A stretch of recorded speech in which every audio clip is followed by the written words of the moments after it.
네, 여러분 안녕하십니까? 지금부터 2021년 경기도 먹거리 포럼을 시작하도록 하겠습니다.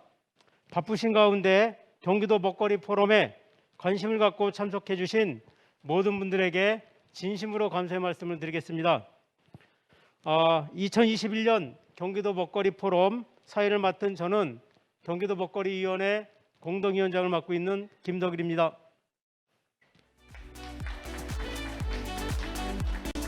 발제자와 토론자분들을 소개드리도록 하겠습니다.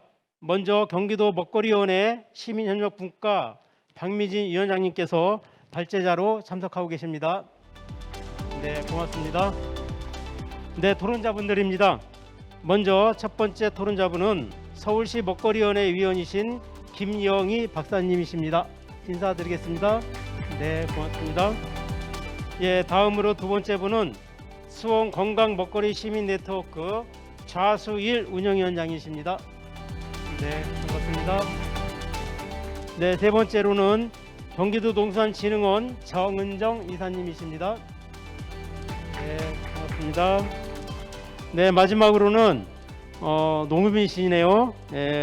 이천시 먹거리위원회 위원이시고 경기도 친환경농업인연합회 정책위원장이신 문종옥님이십니다. 네, 환영합니다.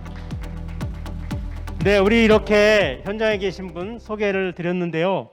우리 화면에 나와 있는 온라인상으로 참석하고 계시는 많은 분들이 계시는데요. 한 150여 분 되시는 것 같습니다.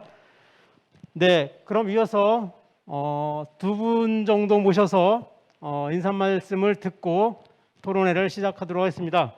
먼저 첫 번째 인사 말씀은 경기도 농종해양국장이신 안동관 국장님의 인사 말씀이십니다. 큰 박수로 맞아주시면 고맙겠습니다.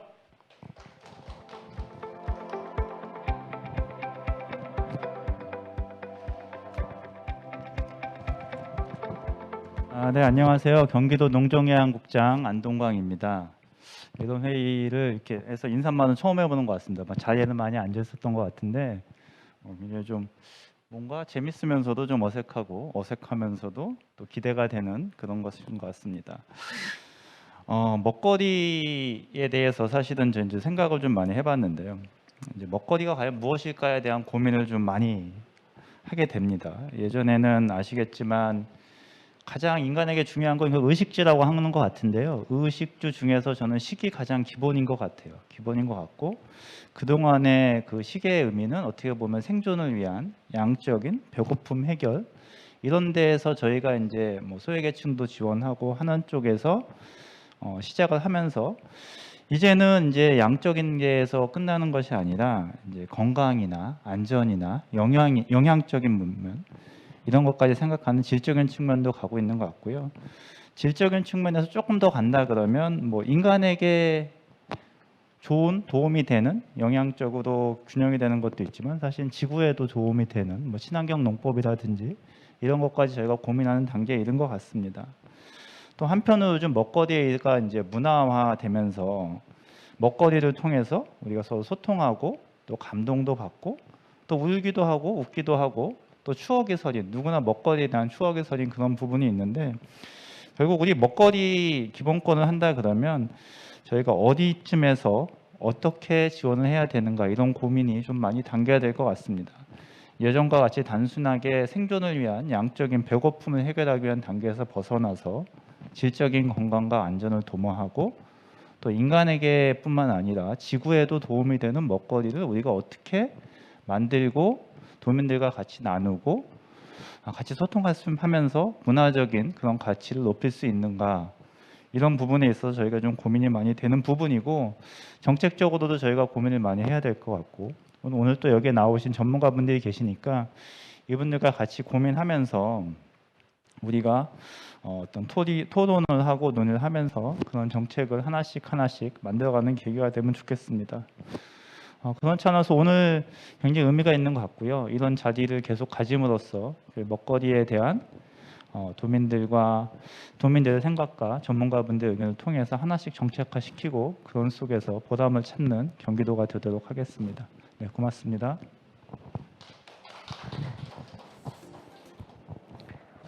네, 안동광 국장님 인사 말씀 감사드리겠습니다. 예, 이어서 두 번째 인사 말씀은 최근에 그 경기 농수산진흥원 원장님으로 취임을 하셨는데요. 오늘 이런 먹거리위원회 또 행사 관련해서 오늘 첫 자리에서 인사를 드리는 것 같습니다. 안대성 경기도 농수산진흥원 원장님 모셔서 인사말 듣도록 하겠습니다. 박수로 맞아주시면 감사하겠습니다. 저 원래 이제 수원 사람인데요. 전라북도 완주로 15년 전에 그 귀촌인 셈인 거죠. 내려갔다가 다시 이제 그 수원으로 올라오게 됐는데요. 그 오늘 이제 먹거리 포럼이 열린다고 해서 그 꼭 참석을 해야 되겠다라고 생각을 하고 오게 됐습니다. 저 완주에 있을 때 그 2018년도였던 것 같습니다. 그 뭐 다들 잘 아시겠지만 2015년도에 밀라노에서 모여서 전 세계 주요 도시들이 밀라노 그 푸드 협약이라는 거를 만들고 현재는 한 전 세계 190개 도시까지 늘어난 것 같습니다. 우리나라에서는 서울하고 완주군이 실질적으로 가입해서 참여를 하고 있고요. 2018년도에 서울과 완주군이 그 밀라노 푸드 협약의 특별상을 받게 됩니다. 그래서 저는 이제 완주 군수님하고 함께 그 이스라엘의 텔아비브에서 열려서 그곳에 이제 상 받으러 같이 가서 전 세계 주요 도시들의 먹거리와 관련한 지속 가능한 생산, 지속 가능한 소비, 그리고 지속 가능한 영양, 지속 가능한 보장 여러 가지 주제들을 가지고 토론하는 모습을 보면서 어떤 생각이 들었냐면 이제 이게 단순히 농업만의 문제가 아니라 이 먹거리의 문제는 농업과 전체 시민의 문제일 수 있겠구나. 그리고 이건 세계적인 추세인 거고 어찌 보면 지금처럼 팬데믹 시대에 있어서는 필수적으로 우리가 고민해야 될 영역인 것 같습니다.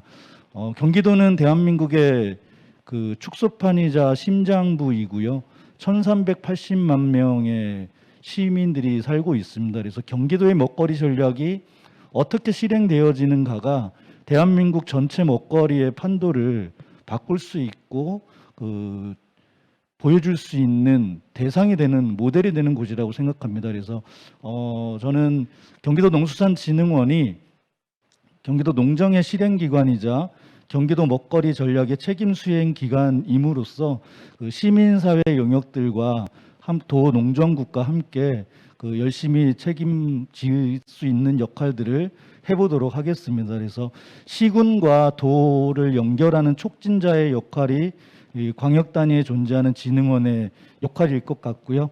오늘은 이렇게 인사드리지만 시군 현장에서 또 찾아뵙고 인사드리도록 하겠습니다. 오늘 포럼 잘 경청하고 저도 많이 공부하도록 하겠습니다. 감사합니다.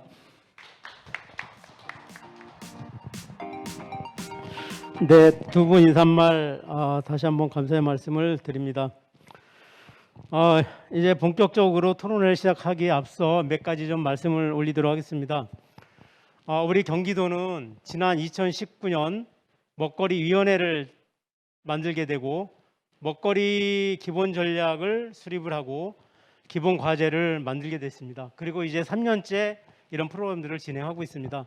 특히 먹거리 그 사업이 좀 더 활성화되고 지역으로 더 확산되기 위해서 이러한 경기도 먹거리 포럼을 일찍부터 준비하고 고민해 왔습니다만 오늘 이렇게 첫 자리를 마련을 하게 되었습니다. 굉장히 의미 있는 자리라고 생각합니다. 더불어서 이러한 프로그램들이 우리 농정국에서 같이 준비하고 주민참여 예산으로 함께 이렇게 준비하게 되었다는 것들을 또 한편 말씀을 드리도록 하겠습니다. 말씀을 드렸던 것처럼 코로나 상황 때문에 오늘 비대면 행사로 진행을 하고 있어서 참석자 여러분들을 사전 신청을 통해서 150여 명을 사전에 참여할 수 있도록 이렇게 하게 되었습니다. 유튜브를 통해서 함께 이렇게 진행을 하고 있는데요. 우리 참석자 여러분들의 적극적인 참여로 오늘 포럼이 더욱더 활기차질 거라고 생각합니다. 여러분들 제 말이 들리시면은 함께 한번 손을 들어서 한번 힘차게 흔들어 보시겠어요? 네, 감사합니다. 우리 유태영 위원장님도 계시고 화성에 우리 김근영 씨도 참 오랜만에 뵙네요. 네, 여러분들 수원에 김지원 센터장님도 계시네요. 예, 많은 분들 다시 한번 감사의 말씀을 드리고 우리 포럼이 끝나는 이 시간까지 여러분들이 적극적으로 함께 동참해 주시면 감사하겠습니다. 예, 그럼 이제 지금부터 2021년 경기도 먹거리 포럼을 시작할 수 있도록 하겠습니다. 발제입니다. 발제자는 경기도 먹거리위원회 심의학력분과 박미진 위원장님께서 먹거리 기본권과 경기도 먹거리 전략을 대해서 발제를 해주시도록 하겠습니다. 박미진 위원장님 큰 박수로 맞아주시면 감사하겠습니다. 네, 반갑습니다. 소개받은 경기도 먹거리위원회 시민협력분과 위원장이고요. 지금은 경기도 농수산진흥원 대의협력관으로 있는 박미진입니다. 다시 한번 반갑습니다. 아마 저희 좀 전에 그 위원장님 잠깐 말씀해 주셨는데요. 이 경기도 먹거리 포럼은 위원회가 제안한 민간협치형 주민참여 예산으로 반영된 사업입니다. 그래서 저희 이제 시민협력 분과에서 주민참여 예산으로 반영된 사업의 일부 좀 주관해서 참여를 하고 있기 때문에 제가 발표를 하게 되었고요. 많이 부족하더라도 양해해 주시면 감사하겠습니다. 기본권 자체에 대해서 조금 이해할 수 있도록 한번 제가 내용을 정리해 보자라는 의견들이 있어서 먹거리 기본권이 뭐고 이 먹거리 기본권을 보장하기 위한 먹거리 전략들이 어떤 흐름으로 지금 진행되고 있고 경기도는 과연 어떤 먹거리 전략으로 접근하고 있는지 그리고 앞으로 31개 시군과 함께 경기도는 도민의 먹거리 보장을 위해서 무엇을 해야 할지 내용을 중심으로 순서대로 말씀드리도록 하겠습니다. 기본권은 워낙에 많이 들어보셨을 거고요. 저희가 먹거리 정의, 먹거리 보장, 식량권, 식량주권 다양한 형태의 용어를 굉장히 많이 들어보셨을 텐데요. 그리고 실제 사용도 하고 있습니다. 근데 먹거리 기본권 하면 간단하잖아요. 기본적인 권리. 기본권이기 때문에 먹거리에 대한 가장 기본적인 권리라고 생각을 하면 양쪽으로도 풍족해서 굶주리지 않을 수 있는 권리가 있어야 되고 내가 스스로 선택할 수 있는 권리가 있어야 되고 좋은 먹거리에서 차별받지 않아야 할 권리가 있어야 되기 때문에 먹거리 기본권은 인간에게 가장 기본적인 권리다라고 생각을 하되 여기 있는 먹거리 정의 그리고 먹거리 보장과 관련된 내용들은 제가 생략하고 넘어가도록 하겠습니다. 자세히 써놨습니다. 그럼 우리가 먹거리 기본권 또는 식량권, 먹거리권이라고 이야기하는데 이 먹거리권이 어떻게 지금까지 발전해 왔는지만 잠깐 말씀드리도록 하겠습니다. 기본적 인권으로 먹거리 또는 식량권이라는 표현이 처음 사용된 것은 1948년 유엔의 세계 인권선언이라고 이야기를 합니다. 인권선언 제25조에서 모든 사람은 식량 등을 포함하여 자신과 가족의 건강과 안녕에 적합한 생활 수준을 누릴 권리를 가지며 생계상의 문제로부터 안전하게 보장받을 권리를 가진다고 언급하고 있습니다. 하지만 이 유엔 인권선언은 그냥 선언이지 식량권 보장을 구체적으로 명시하고 있지는 못합니다. 그래서 식량권 보장이 구체적으로 언급된 것은 1966년에 제안돼서 1976년에 발효된 유엔의 경제적, 사회적, 문화적 권리에 관한 국제 규약, 저희가 일명 사회경 규약이라고 하는데요. 이 규약에 의해서 식량권 보장이 구체적으로 언급됐다라고 합니다. 이 규약 제11조에는 국가는 굶주림으로부터 자유라는 보편적 기본권을 인정하고 개별적으로나 국제 협력을 통해 필요한 특정 프로그램을 포함한 조치를 취하여야 한다라고 명시하고 있습니다. 국가는 개인의 식량권을 인정하는 것은 물론 구체적인 프로그램 실천을 통해서 그것을 보장해야 한다고 명시하고 있는 겁니다. 그러면 이런 식량권이 유엔의 인권선언이나 EU 유엔 협약 등을 통해서 가장 기본적인 인권으로 발전해 왔고 또 자리를 잡아가고 있습니다. 그리고 일부 국가에서는 개별 국가별로 식량권을 법에 명시하는 나라들도 있습니다. 그러나 우리나라는 아직 식량권을 법에 포함하고 있지는 않습니다. 다만 헌법 제34조 1항에 모든 국민은 인간다운 생활할 권리를 가진다라고 규정함으로써 포괄적으로 언급을 하고 있고 다만 그럼에도 우리나라가 식량권을 구체적으로 명시한 아까 이제 사회권 규약 말씀드렸는데요. 유엔의 사회권 규약에 1990년도에 가입을 함으로써 국제적인 약속을 통해서 간접적으로 국민들의 식량권을 인정하고 있다고 저희는 보고 있습니다. 그러면 이 먹거리 기본권을 보장하기 위한 먹거리 전략들이 어떤 흐름을 통해서 현재 시점에 와 있는지를 잠깐 살펴볼 예정인데요. 왜 먹거리 전략인지는 크게 말씀은 드리지 않더라도 여기 참여하신 분들이 대부분 활동하시는 분들이기 때문에 간단히 말씀드리겠습니다. 먹거리 기본권을 보장하기 위한 먹거리 전략을 수립하는 데 있어서 가장 기본은 국내외적으로 국제적으로나 국내적으로도 인구가 증가하고 기후가 변화되고 농업 생산 여건은 악화되고 육류 소비 당연히 증가되고 여러 가지 다양한 측면에서 먹거리 위기는 굉장히 심화되고 있다라고 누구라도 느끼고 있고 굉장히 그 위기를 경고받고 있기도 합니다. 그리고 오일 쇼크와 같이 앞으로 이제 먹는 거 먹거리와 관련된 푸드 시스템 쇼크도 발생할 가능성이 굉장히 높다라는 국제적인 경고들이 있는데요. 아마 세계 인구가 2019년에 77억, 지금 2021년에 한 78억 명 정도 되는데 이 인구가 2050년, 약 30년 후에는 100억 명 정도로 증가할 거라고 예상을 합니다. 인구가 약 27% 증가하면 실제 먹어야 될 식량은 50% 이상 더 생산을 해야지 가능하다라고 추계를 합니다. 그러나 현실은 올해 2030년이 되면 식량 생산량은 기후위기나 여러 가지 이유 때문에 현재 생산량의 50%도 안 될 거다라는 위기를 저희가 지적하고 있고 느끼고 있습니다. 따라서 먹거리 이슈가 다양한 글로벌 이슈나 리스크와도 연계돼 있고 2030년 또는 2050년 이후의 여건을 고려하면 보다 적극적인 먹거리 보장 체계 그리고 보다 적극적 먹거리 보장 체계 마련을 위한 전략도 필요하고 인구 증가나 식량 수요 증가 그리고 식량 생산량 감소라는 이슈에 어떻게 대응할 건지는 우리 사회뿐만 아니라 전 지구적 문제이다 보니 이것은 먹거리 전략이라는 하나의 계획과 공공의 적극적 개입의 역할로 나타나고 있다고 볼 수 있겠습니다.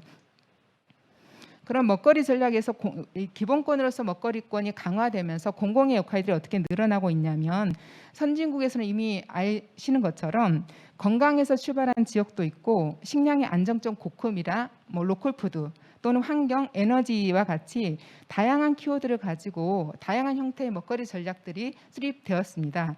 그리고 2000년대에 들어와서 2006년, 2007년에 넘어오면서 전 세계 주요 도시들에서 먹거리 전략이나 먹거리 보장 또는 국가 단위에서는 먹거리 계획, 푸드 플랜 등 다양한 명칭으로 공공이 계획하고 민간이 함께 만들어가는 먹거리 정책과 계획들이 많이 만들어졌습니다.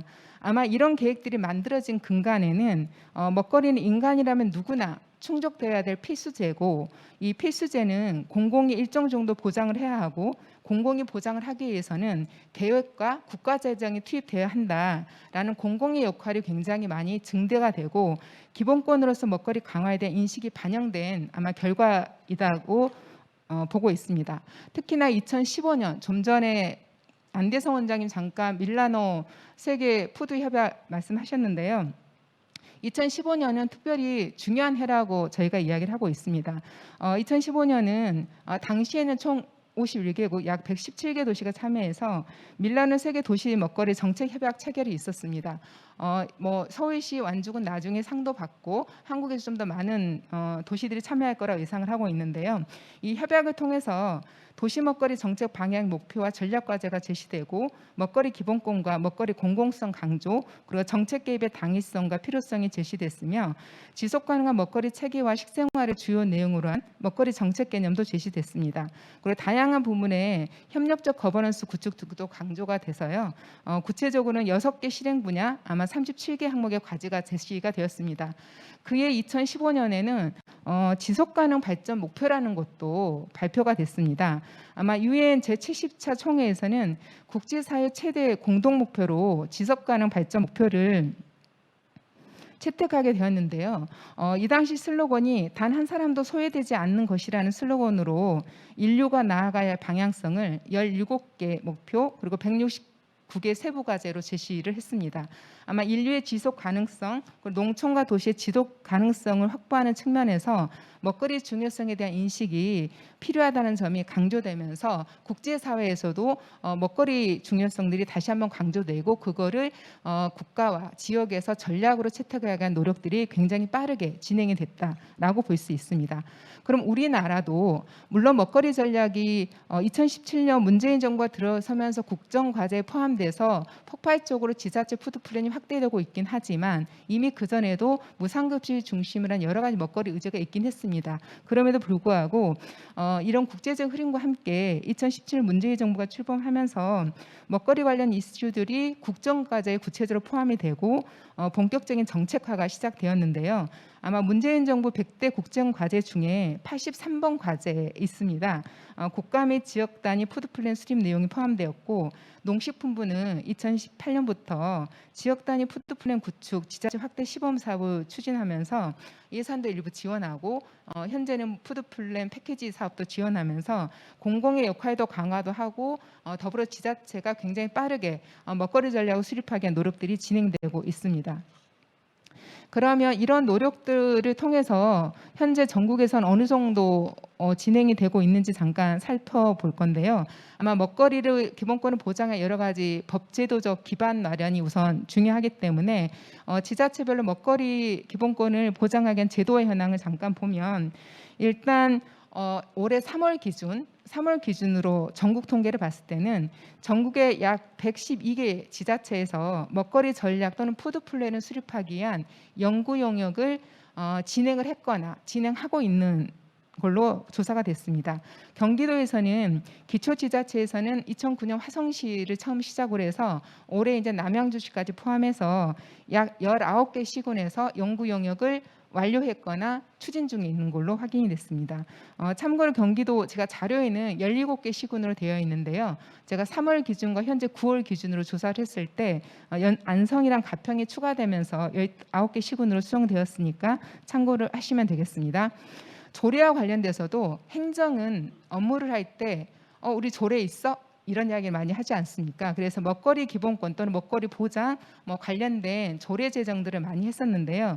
전국의 광역과 기초자치단체를 다 합하면 56개 지자체에서 먹거리 관련된 조례를 제정을 했고 그중에 9개 광역지자체 그리고 54개 기초지자체에서 먹거리 관련 조례를 제정했습니다. 경기도에서도 12개 시군에서 먹거리 관련된 보장 조례를 제정을 했고요. 경기도도 2019년 1월 달에 조례를 제정해서 실행하고 있는 상태입니다. 그리고 이 조례 안에 그럼 먹거리 기본권이 뭐냐라는 용어 정의를 대부분 하고 있고요. 이 먹거리 기본권이란 당연히 모든 사람이 건강하고 행복한 삶을 영위하기 위해서 안전하고 영양이 풍부한 먹거리를 연령이나 성별, 물리적, 사회적, 경제적 요건과 관계없이 차별 없이 자유롭게 확보할 수 있는 권리라고 정의하고 있고요. 이거는 경기도 조례뿐만이 아니라 전국의 모든 조례가 비슷하게 먹거리 기본권에 대한 정의를 하고 있다라고 보시면 될 것 같습니다. 이거는 경기도 31개 시군 중에 지금 29개 지자체 현황만 간단히 좀 정리를 해본 건데요. 제가 말씀드린 것은 연구 용역을 추진하고 있는 곳 19개 시군, 그중에 용역이 완료된 곳 10곳, 추진 중인 곳 9곳. 문제는 연구 용역이 지자체 추진 계획은 아닙니다. 그래서 연구 용역을 끝내고 지자체가 자체 추진 계획을 수립해서 실행하고 있는 지자체는 사실 경기도가 아직 많지는 않습니다. 현재 추진 계획은 5군데 정도 수립해서 실행을 하고 있는 정도로 보시면 될 것 같고요. 조례는 12군데가 제정이 됐고 조례의 대부분 민간 거버넌스 기구로 먹거리위원회를 구성 운영하도록 대부분 되어 있는데요. 이 먹거리위원회를 이제 구성해서 운영하고 있는 곳은 약 8군데 정도로 파악은 됐습니다. 물론 그 8군데 중에 2군데는 위원들 위촉장을 보내긴 했으나 아직 회의를 전혀 하지 못했다라는 2곳이 있긴 하지만 일단 8군데 정도가 먹거리위원회 조직을 출범시켰다라는 정도로 참고하시면 될 것 같습니다. 어찌됐든 간에 연구 용역을 했거나 조례를 만들었거나 또는 위원회를 운영하고 있거나 이런 지자체가 경기도에도 21개 시군이 있고 여기에는 없지만 자체적으로 수립을 준비하는 지역도 있기 때문에 많은 시군에서 먹거리 전략을 수립하기 위한 노력들을 하고 있고 행정은 굉장히 열심히 고민하고 있는 단계이다라고 보시면 될 것 같습니다. 경기도의 먹거리 보장 조례에 어떻게 먹거리 기본권을 정의하고 있는지는 한번 자료를 보시면 될 것 같고요. 서울시가 먹거리 기본 조례를 가장 먼저 제정했습니다. 서울시 조례랑 경기도 조례는 비교해서 한번 보시면 될 것 같고 조례상 용어 정의가 크게 다르지는 않습니다. 그리고 경기도는 기본 원칙에서 도민의 먹거리 보장을 당연히 기본권으로 우리는 인식한다라고 규정하고 있고 먹거리 기본권이라 이런 거다라고 규정하고 있기 때문에 먹거리 기본권에 대한 개념을 더 이상 저희가 뭐 고민하지 않더라도 조례에 있는 용어를 그대로 인용하더라도 큰 문제가 없다라고 보시면 될 것 같습니다. 그리고 저희가 이제 경기도는 2019년 1월 30일에 먹거리위원회가 출범을 했는데요.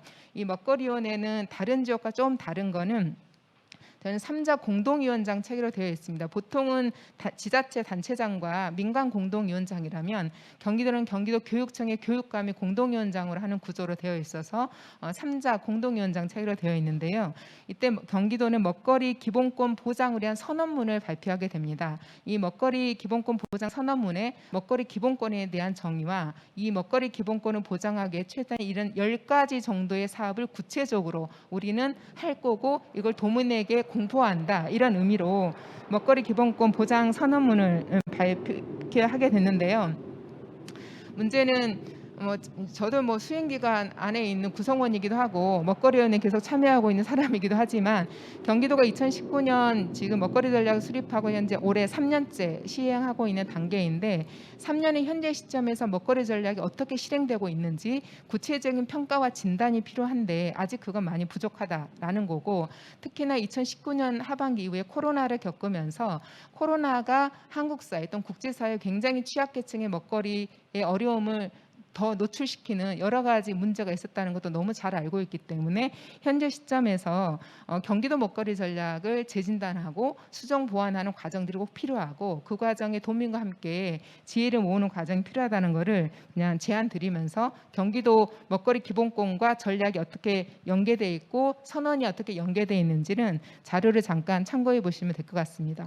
그리고 이제 서울시권 한번 나중에 참고해 보시고요. 구체적인 사업으로 나열되어 있는 것들은 내용을 보시면 알 수 있을 것 같습니다. 그리고 이 먹거리 기본권 보장과 관련된 시민사회의 흐름도 잠깐 말씀드릴 건데요. 아마 경기도 내에 있는 시민사회 활동가들뿐만이 아니라 전국적으로 먹거리 기본권 보장에 대한 요구가 굉장히 높아지고 있고 먹거리 기본권 보장으로 해서 이렇게 해달라라는 요구가 굉장히 높습니다.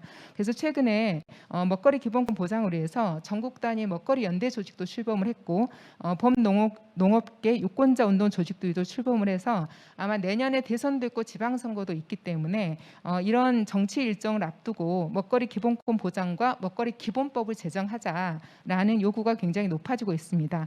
아마 지난 2000년도 초반에 저희가 친환경 무상급식을 확대해야 된다라는 여러 가지 시민사회 요구와 정치 쟁점화되면서 지금 어디에서라도 많은 우리 아이들이 무상급식과 친환경급식이 확대되는 정책의 수혜 대상자로 이미 많은 수혜를 받고 있는 걸 아실 텐데요.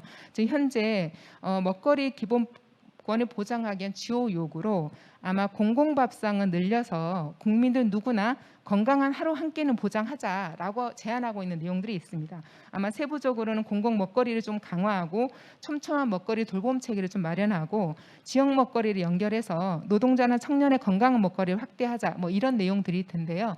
나중에 한번 관심을 가지고 세부 내용을 참고하시면 많은 지역에서도 마음 도움이 되지 않을까 생각하고 있습니다.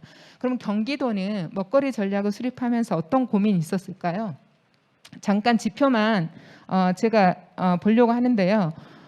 제가 잘 안 보여서 경기도는 지금 현재 인구 1,370만, 저희가 먹거리 전략을 수립할 당시에는 1,300만이 좀 넘었을 2018년 말이었습니다. 경기도는 아마 취약계층을 포함해서 다양한 형태의 먹거리 관련 정책들을 추진하고 있습니다. 다른 지자체도 마찬가지일 텐데요. 그럼에도 불구하고 우리 도민들이 정말 물리적으로, 경제적으로, 사회적으로 이런 여건과 관계없이 누구나 안전하고 영양이 풍부한 먹거리를 보장받고 있을까라고 하면 통계와 지표는 굉장히 어렵다라는 걸 바로 보여주고 있습니다. 경기도 농촌 지역 인구의 약 4.5%, 그리고 기초생활수급 대상자의 41%, 1인 가구의 11.6%, 그리고 경기도민 3.9%, 약 50만 명인데요. 50만 명은 우리 김덕일 위원장이 있는 평택 지역의 인구 정도입니다. 그 정도 인구가 양쪽으로 먹거리가 부족하다. 내가 경제적 사정이 어려워서라고 호소를 했습니다. 이제 3.9% 해당되는 약 50만 명의 경기도민이 먹거리가 부족하다라는 이제 우리가 지표를 확인할 수 있었고요. 포천이나 동두천, 여기 있는 남양주까지 이 지역은 평균 먹거리 취약계층 비율이 5.0에서 8.2% 정도였습니다. 경기도 평균이 3.9%였는데요. 3.9%보다 먹거리 취약계층 비율이 높은 지역이 약 13개 정도 지자체였고 5% 이상 된 지역이 이렇게 한 8군데 정도 돼서 사실은 가장 낮은 곳과 가장 높은 것이 10배 정도 차이가 나는 먹거리 취약계층 관련된 시군별 좀 편차가 있었다는 걸 저희가 확인할 수 있었고, 경기도 전체 고령화율이 평균 10.8%라면 농촌 고령화율은 굉장히 심각한 걸 아실 테니까요. 농촌 고령화율은 약 35.5%에 달하고 있고 경기도 전업농 비율이 50%가 되지 않습니다. 약 43.8%라면 이건 전국 평균 55%다 굉장히 낮더라라는 지표를 저희가 확인할 수 있었습니다. 그러면 32개 시군, 도시와 농촌, 도농 복합 지역이 있는 경기도에서 10년 뒤에 또는 20년 뒤에 경기도의 주요 도시와 농촌이 과연 어떤 모습일까? 지속 가능한 성장은 가능할까? 지속 가능성은 담보될 수 있을까라는 고민을 하면서 먹거리 전략을 통해서 지속 가능한 사회를 만들기 위한 노력이 필요하다라는 고민에서 먹거리 전략은 출범됐다라고 보시면 될 것 같고요. 뒤에 있는 지표는 나중에 보시되 저희가 먹거리 전략을 수립하고 매년 실태조사를 했으면 좋겠다라고 해서 2000년도에 처음으로 경기도가 먹거리 실태조사를 한번 했습니다. 그래서 2011년 올해 21일 1월 달에 나왔는데요. 2018년 당시 먹거리 전략 수립할 때 먹거리 취약계층 비율과 현재 21년에 발표할 때 먹거리 취약계층 비율들을 조금 정리를 해놨는데 약간의 변동이 있긴 합니다.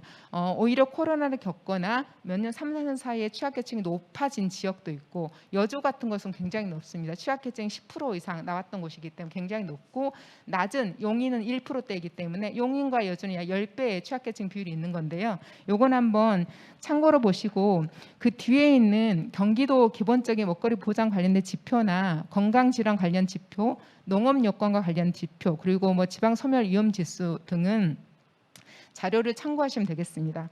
그래서 경기도 먹거리 전략은 크게 먹거리 보장과 선순환 푸드 시스템으로 구분해서 설정을 하고 있습니다.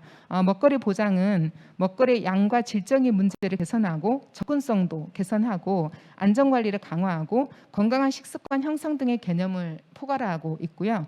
선순환 푸드 시스템은 지역 중심의 먹거리 생산, 제조, 가공, 유통, 소비, 폐기 등을 중심으로 로컬 푸드 또 푸드체인 주체 간의 협력 강화, 음식 폐기물 감축 및 재활용, 환경 친화적인 먹거리 생산과 소비 강화 등을 포괄하고 있습니다.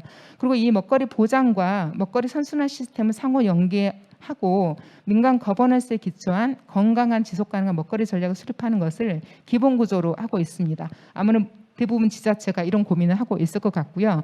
그래서 만들어진 경기도 먹거리 전략의 비전과 전략은 이렇게 표로 정리되어 있습니다. 도민 누구에게나 일정 수준 이상의 양질의 먹거리를 보장하는 상황을 달성하기 위해서 비전을 제시하고 있고요.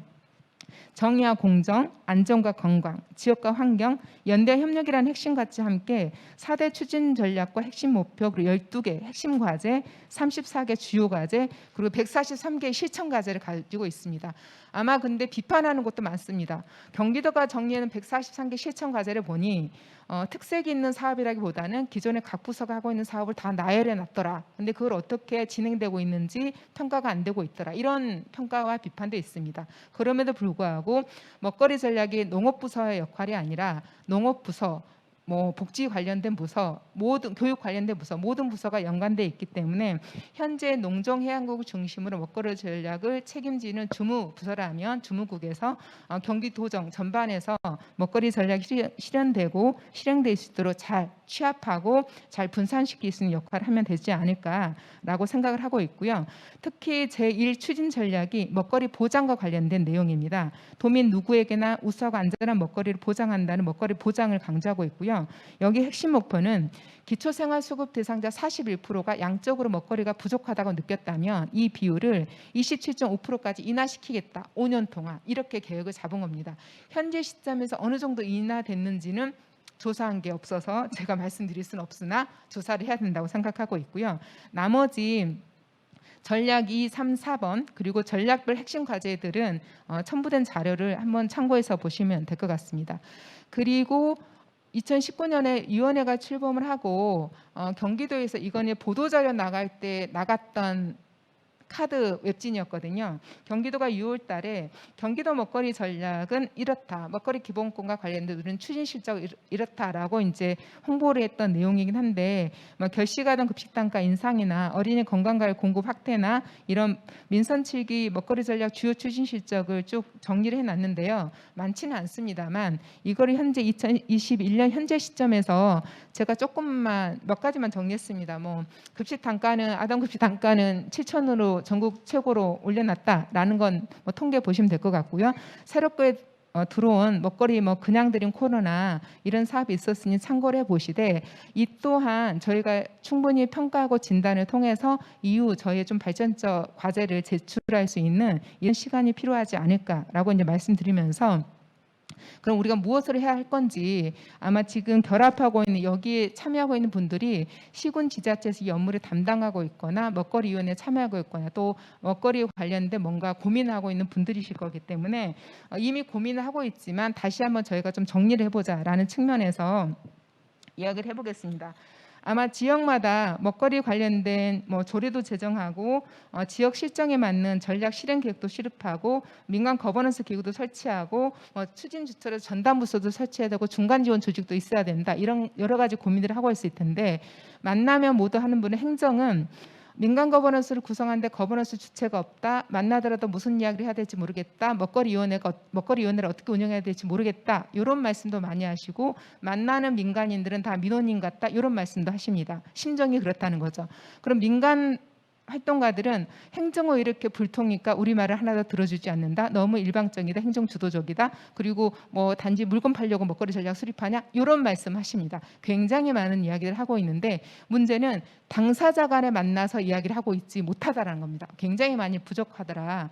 일단 만나서 서로가 의견을 좁히고 나누고 거기서 공동의 공동의 가치를 가지고 무엇을 할 것인지 논의를 하면 좀 더 쉬워질 텐데 현재는 많은 어려움이 있다라는 걸 좀 확인하면서 일단 먹거리 기본권 보장을 해서 우리가 무엇을 해야 될지 보는데 뒤에는 지금 모든 지자체가 하고 있는 먹거리 지원 사업 현황의 체계를 정리해 놓은 겁니다. 아마 국비 그리고 지방비 다 매칭한 예산들로 사업들이 많이 진행될 텐데요. 현재 먹거리 지원 사업이 다양한 부처, 법률은 한 30여 개 법률이 연관돼 있습니다. 그래서 이런 많은 법률과 다양한 부처에 의해서 이루어지고 있는데요.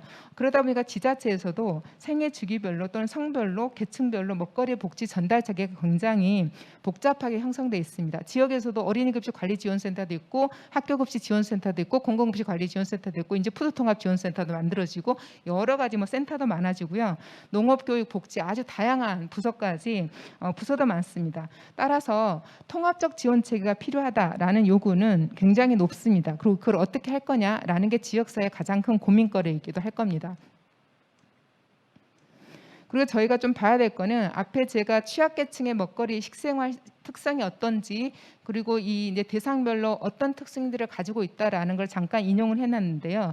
이렇게 이미 파악되어 있는 지역사회에서 파악하지는 못했지만 이미 파악되어 있는 1인 가구나 장애인, 노인처럼 우리 취약계층 식생활 특성도 저희가 이해를 좀 해야 되고 먹거리 질에 대한 기준이 없다라는 굉장히 제기도 많지 않습니까? 우리가 넌지에모도 이야기하고 여러 가지 먹거리 질과 관련돼서 우리가 생각하는 지역사회 건강한 먹거리 기준은 무엇냐라는 것에 대해서 사회적 합의가 필요하다 이런 이야기도 하는데 먹거리 질에 대한 기준이 없고 현금성 위주로 자꾸 주고 있으니까 문제다라는 지적도 있는데 이런 현재 추진되고 있는 먹거리 지원 사업의 문제가 뭔지에 대해서도 이미 나와 있는 자료들을 저희가 한번 확인해 볼 필요가 있다라는 말씀 드리고 싶고요. 또 21년 1월 달에 지난해 실시한 경기도 먹거리 실태조사 결과도 나왔습니다. 뭐 다른 건 다 내비둔다 하더라도 이 실태조사 결과에서 제안됐던 몇 가지가 있습니다. 일단 취약계층별 특성에 기초한 먹거리 지원체계 구축이 필요하고 지역별 특성을 감안한 먹거리 지원체계가 강화돼야 되고 현장 중심 먹거리 협의체 구축 등을 내용에 대해서도 쭉 정책 제안을 하고 있기 때문에 이런 내용들에 대해서 우리 지역에서 어떻게 할 건지 좀 더 공론화 과정을 거쳐보면 어떨까라는 좀 제안을 드리고 싶고요. 먹거리 전략 이슈 관련돼서도 제가 이제 지역에서 그런 이야기를 많이 듣습니다. 우리 지역에서 하려고 하는 먹거리 전략은 어떤 유형인가요? 로컬 푸드형인가요? 지속 가능형인가요? 아니면 먹거리 보장형인가요? 이제 이런 이야기가 굉장히 많습니다. 지역의 로컬 푸드를 생산해서 유통 체계를 중심으로 로컬 푸드형인지, 아니면 전 시민을 대상으로 먹거리 보장형인지, 아니면 그걸 다 합해가지고 종합적으로 지속 가능한 사회를 지향하는 이런 먹거리 전략인지, 이런 고민들과 우리는 어떤 유형을 선택해야 되냐, 뭐 이런 말씀도 많이 하시는데요. 어찌됐든 저희가 먹거리 전략은 범위 자체는 경제적, 사회적, 환경적, 공간적 측면에서 굉장히 통합적으로 접근하는 방식으로 갈 수밖에 없다라는 거고, 기존 시장 수요를 겨냥한 단순 공급 체계 구축이나 먹거리 안전성 강화라는 중심에서 벗어나서 먹거리 보장, 그리고 거버넌스, 먹거리 지역 순환, 지역 경제 및 도농 상생, 지속 가능성 고려한 방향으로 확대해야 합니다. 그리고 실제 그렇게 고민하고 있을 거고요. 그러다 보니 지역에서 우리는 어디에 중요한 가치를 부여하고 우리 지역의 화두를 어떻게 던질 거냐라는 측면에서도 건강이나 보장, 안전, 상생, 협치 여러 가지가 있을 텐데, 이거는 먹거리 참여 주체가 굉장히 다양하고, 이 다양한 참여 주체의 다양성 고려한 민관, 관관의 연대와 협력 체계 구축을 통해서 우리 지역의 화두, 중요한 가치를 서로 합의하는 과정이 굉장히 중요하고, 지역 특성에 맞는 우선 성과제를 도출하는 노력들도 함께 필요하지 않을까라는 말씀을 드리면서요. 저는 실제 지역사회에서 먹거리 전략을 수립 시행하고 제도적인 기반을 마련하면서 이런 좀 과정을 거쳐주면 좋겠다라고 다시 한번 제안을 드리면, 완벽한 서류상 계획보다는 서류는 좀 부족하더라도 체감할 수 있는 몇 가지 구체적인 실행 사업이 있는 것이 굉장히 중요할 수 있다라고 생각을 합니다. 어떤 지역은 추진 계획을 저한테 공개할 수 없다고 말씀을 하셨어요. 물론 이제 공개적으로 시장 결제까지 다 받고 먹거리위원회를 통해서 공식 공표해야 되는 것도 있지만, 그 추진 계획이 완벽하지 못하기 때문에 공개할 수 없다라는 말하는 지자체도 있는데요. 완벽한 계획은 없다고 생각합니다. 그래서 완벽한 계획은 없으나 완벽한 계획을 수립하기에 노력을 하는 건데, 그 과정에 우선 지역의 실태 조사를 하고 민간 거버넌스 구성을 통해서 서로 공감대를 좀 형성하고 핵심 과제도 도출하고, 그리고 지속적으로 좀 논의를 하면서 다양한 참여체 간에 우선순위가 무엇인가 갈등하는 게 아니라 서로의 갈등을 해소하는 노력이 우선 필요하다. 친환경이 먼저냐 놀코푸드냐 먼저냐 이런 걸로 싸워서는 안 된다라는 겁니다. 실제 그런 논쟁이 굉장히 많기 때문에 말씀드린 겁니다. 그래서 우리 지역은 시민의 먹거리 기본권 보장을 위해 어떤 노력을 하고 있는지, 그리고 다양한 참여 주체들과 정말 허심탄회하게 논의를 하고 있는지, 무엇이 필요한지 대상자 입장에서 고려하고 있는지, 내가 친환경 농산물 꾸러미를 줬지만 이 친환경 농산물 꾸러미를 받은 이 취약계층과 이 가구는 집에서 조리할 수 있는 식기구와 조리할 사람이 없다라는 이런 내용들을 잘 살펴보고 있는지, 그걸 보면서 이런 질문해 보면서 먹거리를 전략을 지역사회에서 시민의 도민의 먹거리 기본권 보장, 먹거리 기본권을 확보하는 측면에서 전략을 잘 수립하는데 좀 많은 고민과 오늘 포럼을 계기로 지역사회에서 논의가 좀 더 활발해지기를 바라면서 저는 마치도록 하겠습니다. 감사합니다. 국가가부터 시작을 해서 경기도가 추진했던 이런 과제와 내용들까지 모두 좀 발표를 해주셨는데요. 지금 박미진 위원장님이 해주신 발제 내용을 바탕으로 해서 네 분의 토론자의 말씀을 듣도록 하겠습니다. 첫 번째 토론은 푸드플랜의 기본, 취약계층 먹거리 보장이라는 주제로 김영희 박사님께서 토론을 해주시도록 하겠습니다. 김영희 박사님 박수로 맞으시면 감사하겠습니다.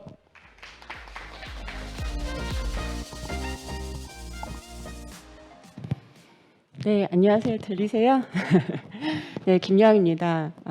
저는 빈곤을 연구하는 학자로서 이렇게 푸드 플랜을 너무 반기고 있고요. 이거를 논의하시고 수행하시는 분들이 많이 모이 계신다고 해서 오늘 이렇게 초대해 주셔서 너무 감사합니다.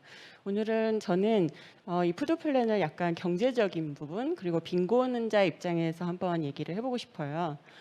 박미진 위원장님께서 말씀하신 것처럼 먹거리 기본권을 언급하는 되게 많은 단어들이 있죠. 이걸 보면 예전에는 단순히 굶주리지 않을 권리에서 이제는 선택의 권리, 질적인 권리까지 이렇게 확장이 되는 것 같아요. 그런데 과연 우리 사회가 이런 것들을 다 안을 수 있는 그런 상황이냐, 거기에 의문을 던져보고 싶습니다. 지금 먹거리 기본권의 대상이 되는 취약계층을 보면요. 2008년에 금융위기였을 때 높아졌다가 지금 다시 떨어졌다가 2012년부터 다시 올라가고 있어요. 절대적 수치나 상대적 수치 모두 오르고 있고요. 또 취약계층이 고령화되고 있다는 사실입니다. 예전에는 100만 원 미만의 취약계층 노인들이 50% 정도였다면 지금은 100만 원 미만 그 취약계층 중에 80%가 노인이에요. 그리고 취약계층의 1인 가구와도 문제가 되는데요. 중위소득 30% 이하의 극빈층의 거의 50%가 1인 가구임을 알 수 있습니다. 이걸 보면 취약계층이 이렇게 증가하고 있다는 것은 사회 서비스의 양적 증가가 필요하다는 거고요. 또 취약계층이 이렇게 고령화되는 것은 영양은 기본이고 이분들이 만성질환이나 이런 것들이 있으시기 때문에 거동이 불편하신 분도 계시고 이동을 못 하시는 분들도 계시니까 접근성의 문제라든지 아니면 치아가 부실하시거나 이런 분들이 계시니까 유동식이라든지 각종 만성질환에 따른 다양한 서비스가 필요하다는 걸 의미하기도 합니다. 또 취약계층이 이렇게 1인 가구화 됐다는 것은 이분들이 숨어 계시는 분들이 많기 때문에 대상자를 발굴하고 또 도시락이나 먹거리만 보장하는 게 아니라 생활의 안녕까지 우리가 체크할 필요가 있다는 거겠죠. 이런 것들을 공공급식이나 공공에서 다 해줄 수가 없기 때문에 이러한 취약계층의 변화는 사회 서비스 전달 체계가 변화할 필요가 있다는 것을 말해주고요. 또 그러기 때문에 대단위보다는 지역에 기반한 돌봄 거버넌스가 필요하다는 것을 말해주고 있는 사실입니다. 네. 그런데 이분들의 식생활 실태를 보면요. 국민 기초생활 수급자들 경우에는 이제 일반 건장 섭취량 대비 80% 정도, 그리고 그래서 에너지 건장 섭취량 대비 에너지 섭취 비율도 물론 떨어지지만 가장 문제가 되는 것은 비타민이나 이런 쪽이에요. 굉장히 차이가 많이 나고 있죠. 그래서 이걸 보면 취약계층 식생활에서 가장 큰 문제점은 과일이나 채소 등 신선식품이 부족하다는 것을 알 수 있습니다. 그런데 그러면 이분들은 왜 이렇게 못 드시는 걸까요? 네, 이거는 소득 분위별 소득 지출 비중인데요. 1분위의 그러니까 평균 소득이 130만 원 정도고요. 그 2분위, 3분위, 4분위까지 거의 이제 100만 원 정도로 차이가 나다가 5분위부터는 이제 4분위와 5분위의 소득 간격이 굉장히 크죠. 그리고 이 1분위 같은 경우에는 가계 지출이 경상소득을 넘고 있어서 적자 가구라는 걸 알 수 있습니다. 그리고 1분위와 5분위 간의 소비를 비교한 옆에 그림을 보시면요. 1분위는 그 없는 가운데에서 기타에는 40%, 반면 5분위는 잘 사는 분들은 80%를 기타에 쓰고 계신 반면 1분위는 40%만 기타에 쓰고 나머지 60%를 필수재에 쓰시고 계시는 거예요. 그래서 옆에 경상소득 대비 지출 비중을 보시면 예전에는 식품, 주거, 보건이 필수재였지만 요새는 교통이나 통신까지 필수재로 보고 있는 경향이 많기 때문에 그거의 소비 지출 비중을 비교해 보았습니다. 그러면 다른 부분에 비해서 1분위 같은 경우에 식품의 30%를 쓰고 있고요. 주거 광열비의 20%나 쓰고 있는 상황이 나타나죠.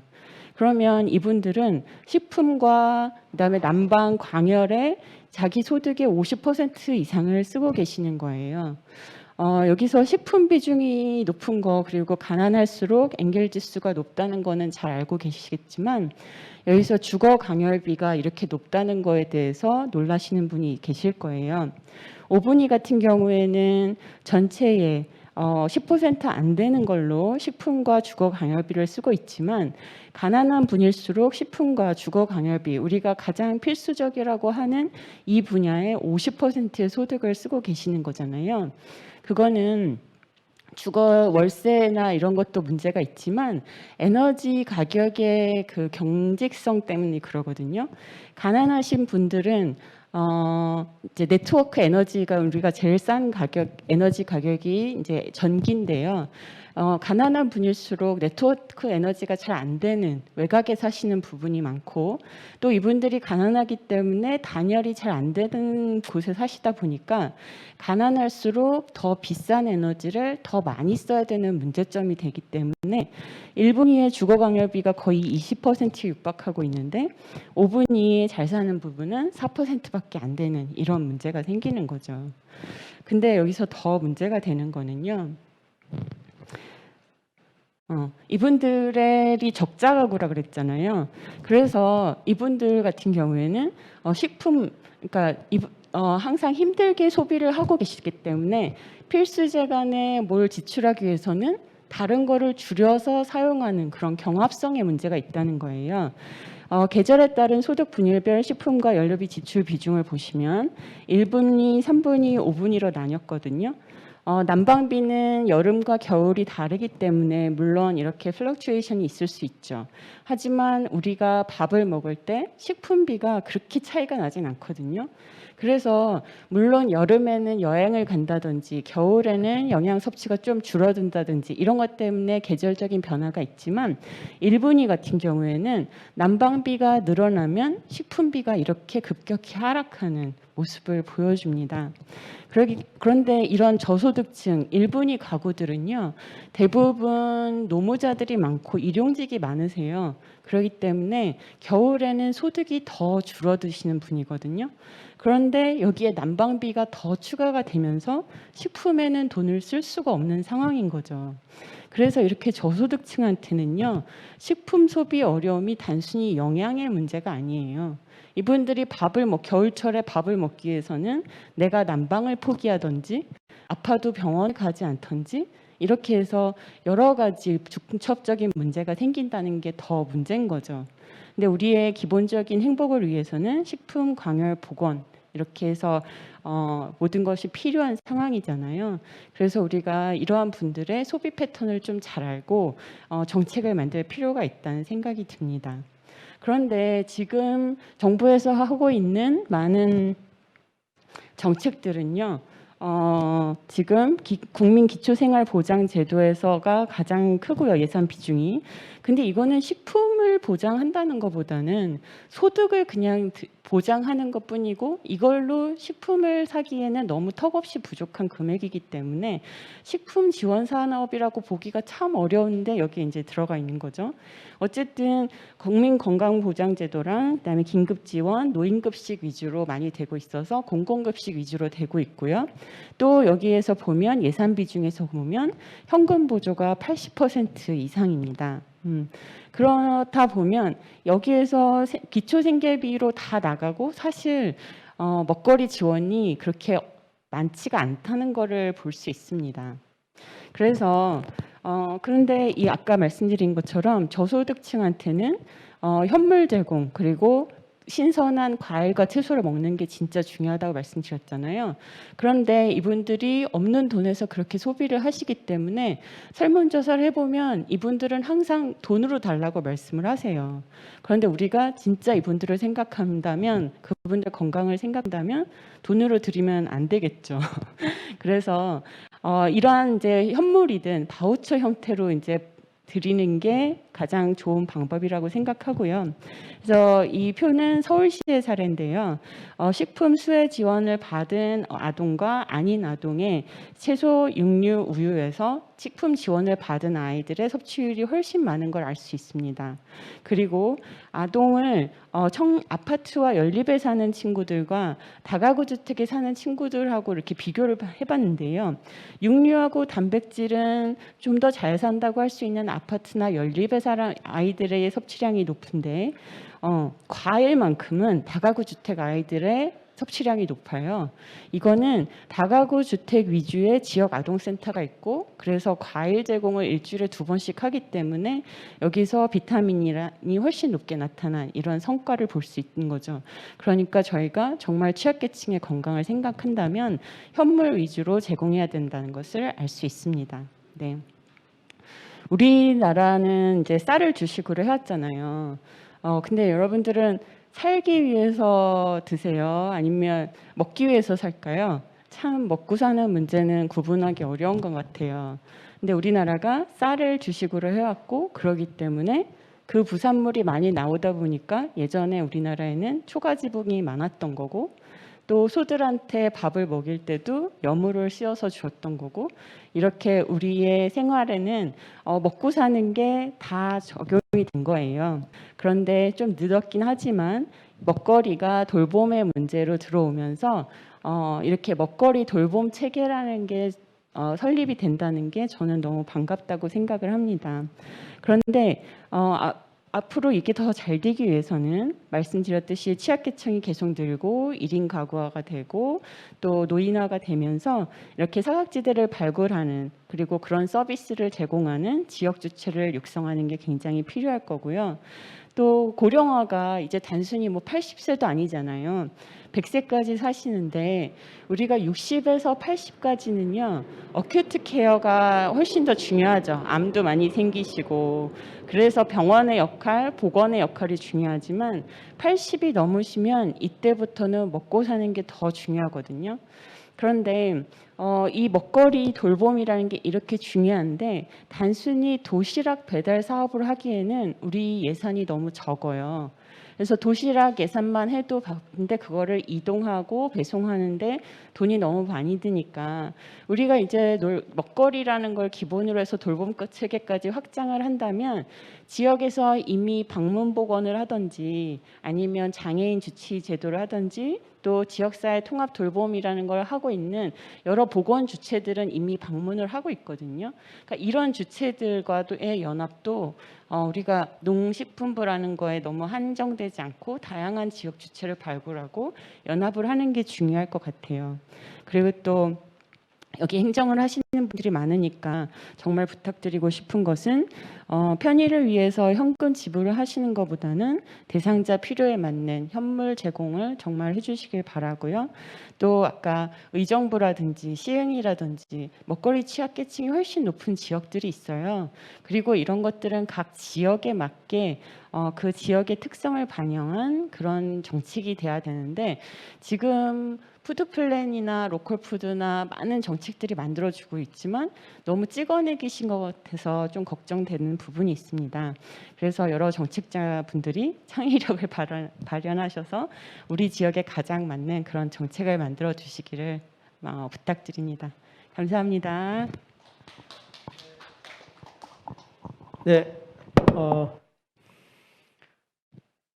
김혜희 박사님 토론 감사합니다. 저희들이 사실 뭐 모든 얘기를 다 담고자 하니까 토론자분들도 많은 얘기가 좀 필요하시고 또 설명이 충분하셔야 될 텐데 저희가 좀 준비된 시간이 굉장히 부족해서 우리 토론자 3분이 계시는데 조금씩 시간을 좀 할애해 주셔서 우리 줌으로 참여하고 계시는 많은 우리 관계자분들이 함께 얘기 나눌 수 있는 시간을 좀 더 확보를 하셨으면 감사하겠습니다. 참석하신 분 중에 한 분은 몇 분을 좀 소개 좀 드렸으면 좋겠는데요. 우리 경기도 먹거리위원회 4개 분과가 있는데 먹거리 보장 분과의 김찬수 위원장님 참석하고 계시고요. 우리 유태용 지역 먹거리 분과 위원장님도 참석하고 있습니다. 그리고 바쁘셔서 왔다 갔다 하고 계시긴 한 것 같은데요. 지역에서 화성시 분들이 참 많이 참석하고 계시는데 특히 행정에 김조양 농식품유통과장님이 참여를 하셔서 계속 자리를 한껏 하고 계십니다. 감사의 말씀을 드리겠고요. 다른 지역 분들도 한 분 한 분 다 소개를 드리지 못하는 점은 좀 양해를 드리면서 우리 식생활문화분과 김재기 위원장님도 좀 늦게 참석을 하셨네요. 네, 우리 분과위원장님들 이렇게 소개만 드리도록 하고 두 번째 토론을 이어가도록 하겠습니다. 두 번째 토론은 서로 지지하며 확장하는 먹거리와 공동체. 그래서 먹거리 공동체 분야에 관련된 얘기를 해주실 텐데요. 수원 건강 먹거리 시민 네트워크의 운영위원장이신 자실 선생님 모셔서 두 번째 토론을 듣도록 하겠습니다. 자실 선생님 토론해 주시죠. 예, 반갑습니다. 소개받은 좌수일입니다. 그 수원 건강먹거리 시민 네트워크에서 활동하고 있고요. 한살림 수원생협에서도 일을 하고 있습니다. 저는 이 자리에서 지역에서 먹거리 운동을 하는 활동가로서 그동안 활동을 하면서 느꼈던 여러 생각들을 같이 나누고자 합니다. 먹거리 기본권과 관련해서 특히 커뮤니티, 그러니까 지역사회 공동체를 통해서 먹거리 기본권을 확대하는 이 내용에 대해서도 좀 제안을 드리고자 합니다. 앞서서 발제자님도 그렇고 그 여러 가지應用되는 개념을 종합해 보면 먹거리 기본권은 건강과 안녕까지 포함하는 개념이라고 할 수 있을 텐데요. 그 중에 우선이 되는 게 먹거리 보장이 아닐까 생각합니다. 그런데 이 먹거리 보장이 제대로 구현이 되기 위해서는 먹거리에 대한 접근성이 보장이 돼야 되고 제공되는 먹거리의 적절성이 또 이제 확보가 돼야 됩니다. 그리고 이 먹거리 제공 체계의 지속 가능성도 또 담보가 될 때 먹거리 보장이 온전하게 구현이 된다고 할 수 있을 텐데요.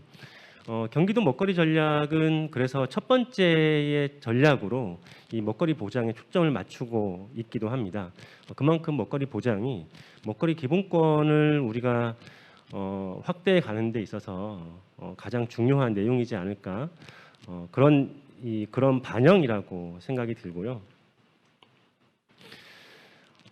발제에서 그 먹거리 결핍과 관련한 그리고 아까 앞서의 토론자 선생님께서도 이제 말씀을 해주셨는데 그 개별 시군에서도 먹거리 결핍 현황은 크게 다르지 않은 모습을 보이고 있습니다. 수원의 경우를 보면 지역 사회의 기초생활수급자 차상위 계층까지 모두 약 6만 명의 주민 가운데 이 여러 가지 그 먹거리 보장 프로그램으로부터도 수혜를 받지 못하는 사각지대가 약 한 40% 정도 존재하는 것으로 자료로는 확인이 되고요. 그리고 우리가 구체적인 생활 현장에서도 이 먹거리 취약계층 그리고 이 먹거리 복지 프로그램의 사각지대에 놓여 있는 이 주민들, 이웃들을 언제나 확인을 할 수 있습니다. 화면에 나와 있는 게 언론 기사들 몇 개 이제 캡처를 한 건데요. 코로나 장발장은 올해 3월에 수원시 팔달구의 그 고시원에서 거주하는 중년 남성이 오랜 실직 상태에서 그 동네 슈퍼에서 구운 계란을 훔쳤다가 이 언론에 의해서 코로나 장발장으로 명명이 되어서 이제 많은 분들을 안타깝게 했는데요. 실은 이제 이게 그 우리 사회에서 그 이 여러 가지 그 어쨌든 이 코로나 장발장으로 인해서 그 경기도의 먹거리 그냥 드림 코너도 어쨌든 여기에서 연유를 했다고 알고 있고요. 밑에 나와 있는 건 서울에 사는 그 그러니까 소년 가장이죠. 소년 가장이 치킨이 먹고 싶다라는 동생을 달래려고 거리로 나섰다가 이 상황을 눈치챈 치킨집 사장님께서 치킨을 제공해 주었고 그 이후에도 그렇게 치킨을 제공해 주어서 이게 이제 언론에 의해서 보도되면서 그 돈줄을 내자 뭐 이런 그 일들이 있었죠. 그래서 이렇게 생활에서도 언제나 이렇게 먹거리 취약층 그리고 이 프로그램의 사각지대는 언제나 존재한다는 걸 확인할 수 있습니다. 이 먹거리 보장을 위한 전달 체계에서 실은 행정의 역할은 절대적이라고 할 수 있습니다. 먹거리를 생산된 먹거리를 관내에서 생산된 먹거리를 이제 그 가져와서 이걸 다시 공공급식의 체계 혹은 개별 이제 프로그램의 체계에서 전달하는 그 전체적인 그림에서 행정이 사실은 이 역할을 할 수밖에 없고 그런 의미에서 굉장히 중요하고 대체적인 이제 푸드 플랜의 체계, 먹거리 전략의 체계도 이러한 이제 모식도를 가지고 있다라고 저는 알고 있습니다. 그런데 이게 아무리 완벽한 그림을 가지고 있더라도 사실은 사각지대는 언제나 있을 수밖에 없다라고 생각합니다. 그 이유는 뭐냐면 행정의 업무 체계, 업무 집행의 체계는 기준에 근거하기 때문이에요. 그래서 그 기준에 미달하는 경우에는 이 프로그램에서 이제 제외될 수밖에 없고요.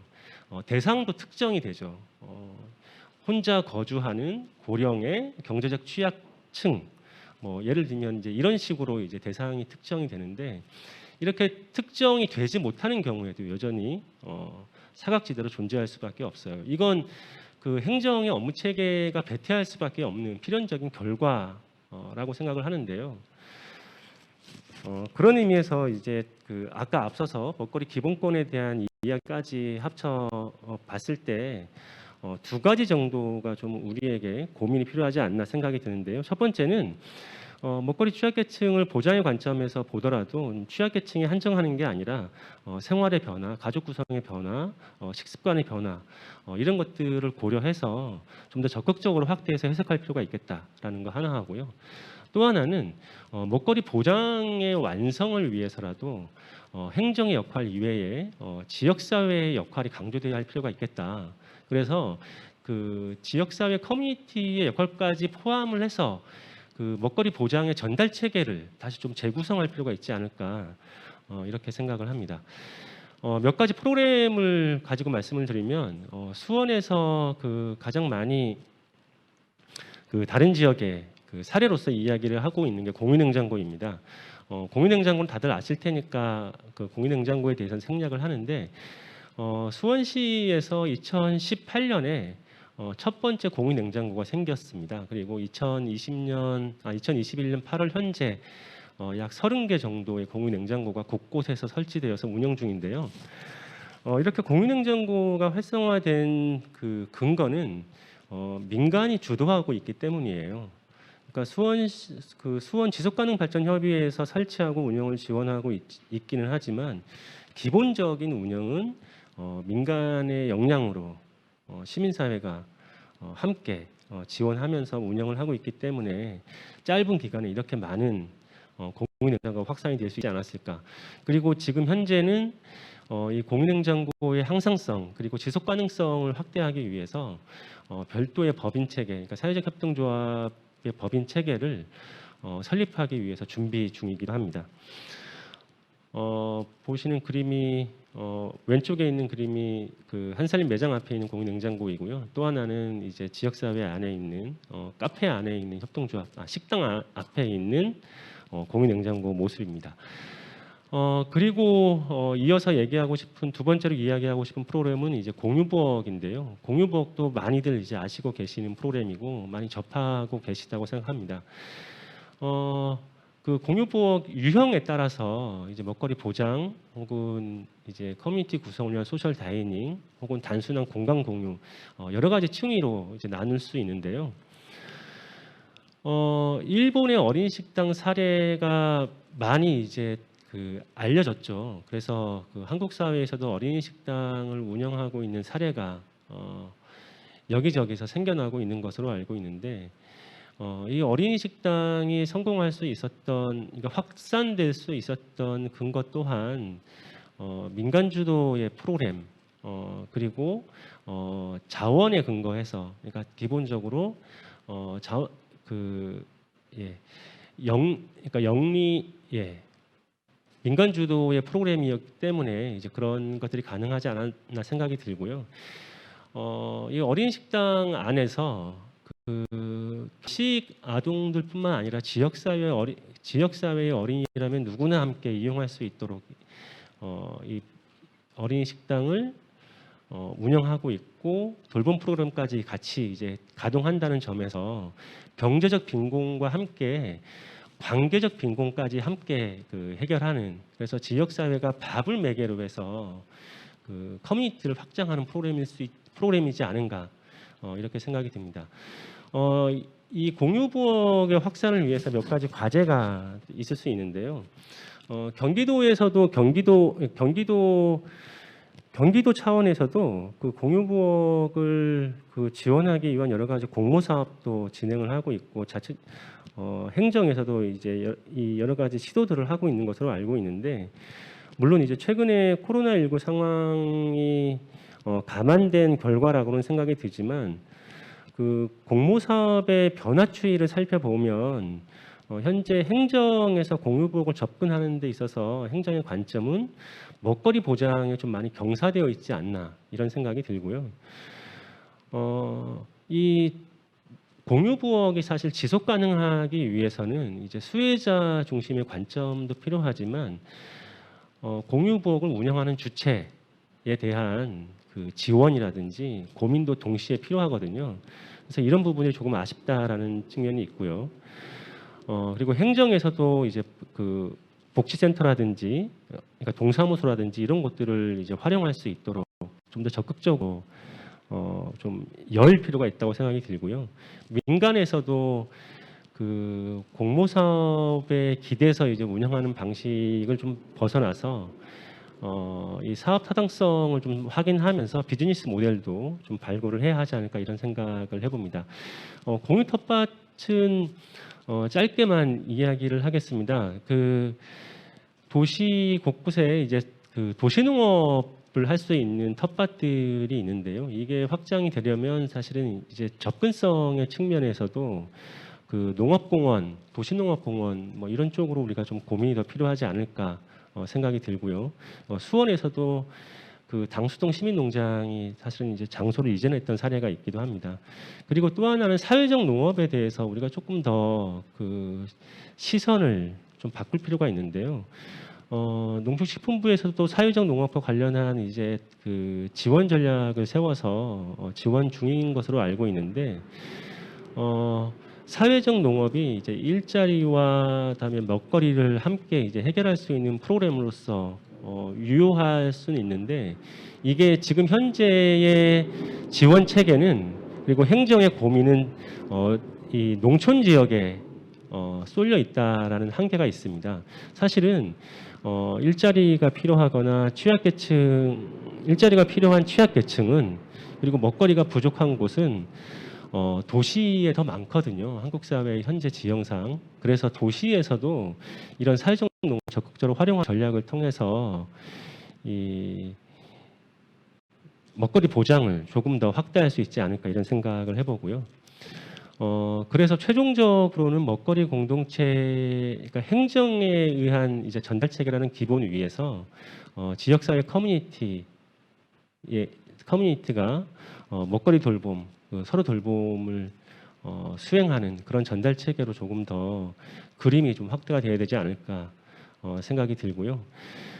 지속 가능성 측면에서도 이제 그 수혜자 중심의 한계를 넘어서 이제 커뮤니티를 확장하는 방향으로서 좀 바라볼 수 있었으면 좋겠다라는 생각이 들고 끝으로 이게 가능하려면 이제 먹거리 공동체와 함께 풀어가는 먹거리 보장이 되려면 거버넌스를 강조할 수밖에 없다라고 생각이 듭니다. 그래서 시민사회를 푸드플랜 실현의 적극적인 파트너로 인식을 하고 그래서 민간이 함께 만드는 기본권이 먹거리 기본권이 좀 확대될 수 있는 체계로 갔으면 좋겠다. 예, 이렇게 정리를 하겠습니다. 고맙습니다. 네, 오늘 자수일 운영위원장님 수고하셨습니다. 제가 아까 우리 화성시 농식품 유통과장님을 소개해드렸더니 어떤 분이 저한테 연락이 왔어요. 평택시 유통과장이신 허윤강 과장님도 유튜브로 참여하고 있습니다. 그렇게 오셨네요. 네. 하여튼 뭐 행정 그다음에 민간에서 많은 분들이 참여하고 계셔서 여러분들이 한 분 한 분의 토론과 발제를 들으시면서 지역에 큰 도움이 되는 이런 포럼의 자리가 됐으면 좋겠다는 생각합니다. 세 번째 토론은 그 선언에서 실현으로라는 내용으로 경기도 먹거리 전략에 대한 내용을 촉구해 주실 겁니다. 우리 경기도 먹거리위원회 위원님들 좀 잘 들어주시면서 우리가 3년차 된 경기도 먹거리위원회가 4년차로 넘어가면서 또 상기위원회로 갈 때 무엇이 필요할지에 대한 고민을 많이 해주실 것 같습니다. 정은정 이사님 토론해 주시기 바랍니다. 안녕하세요. 예, 농촌사역연구자 정은정이고요. 그리고 이제 경기농수산진흥원 이사를 맡고 있는 정은정입니다. 그 시간도 없고 그리고 또 그 뒤에 이제 문종욱 생산자의 더 귀한 이야기를 들어야 돼서 저는 좀 간단하게 말씀을 드리고 싶었어요. 일단 오늘 이렇게 귀한 토론 그리고 포럼 자리에 초대를 받아서 되게 좋기는 했는데 제가 경기도민이고 또 남양주 시민에다가 아이 둘을 이렇게 기르고 있는 학부모의 입장이죠. 그래서 늘 이제 이런 포럼에서 나오는 이야기는 뭐냐면 다음에는 꼭 허심탄회하게 이야기하자. 근데 제가 이거를 거짓말 보태서 한 100번쯤 들은 것 같아서 언제 허심탄회 할 건지 다음 포럼에는 좀 그렇게 해서 좀 쟁점 중심으로 갔으면 좋겠다는 생각이 들었고요. 그리고 이제 이런 포럼에서 각종 이렇게 각 지역의 어떤 먹거리 전략이나 이야기를 들었을 때 기본 전제가 있는 것 같아요. 이런 코로나19와 같은 팬데믹이 없어야 되고 그리고 어떤 상황도 안정적이어야 되고 그럴 때 잘할 수 있는 것들을 이야기하는 게 지금 무슨 소용이 있나라는 생각이 드는 게 경기도에서 이제 먹거리 전략 수립되고 이렇게 했어도 학부모인 제 입장에서는 지금 뭐 어떻게 짜장밥에 그냥 밥을 대충 이렇게 뒤집어 놓고 왔거든요. 알아서 먹고 있으라고. 지금 아이가 2년차 이제 학교를 제대로 가지 않고 있기 때문에 논제모 급식이고 뭐 아니면은 뭐 고등학교까지 친환경 무상급식이 전혀 와닿지 않거든요. 그래서 지난 그 분기에는 그래도 쌀 10kg 하나 와서 그거 가지고 굉장히 제가 분노를 세웠거든요. 반찬은 먹지 말라는 거냐. 근데 그나마 지금은 아예 분명히 불용 예산이 있을 텐데 아예 경기도 도민의 학부모 입장에서는 그 왔던 쌀 괜히 욕해가지고 쌀도 안 주는 건가? 뭐 이런 의문이 좀 들고요. 그래서 아예 학교 2주에 한 번씩 가거든요. 그러면은 그때 가서 일주일 정도 밥 먹고 또 다시 제 책임으로 돌아오는. 그러니까 저의 돌봄의 하중이 굉장히 크다라는 거죠. 그래서 그런 문제가 있고 특히 이제 경기도 먹거리 전략에서 제가 생각을 좀 해보면 가장 큰 문제가 우리의 발목을 잡는 게 결국 경기도의 이런 집값 상승. 부동산의 문제가 모든 것들을 발목을 잡고 있기 때문에 푸드 플랜을 잘 구축을 해놓고 먹거리 어떤 기본권 전략을 잘 구성해 놓다 하더라도 그 수혜자가 또 구석으로 계속 쫓겨난다라면 우리 김영희 박사님 말씀하신 것처럼 제대로 닿지 못한다라는 거죠.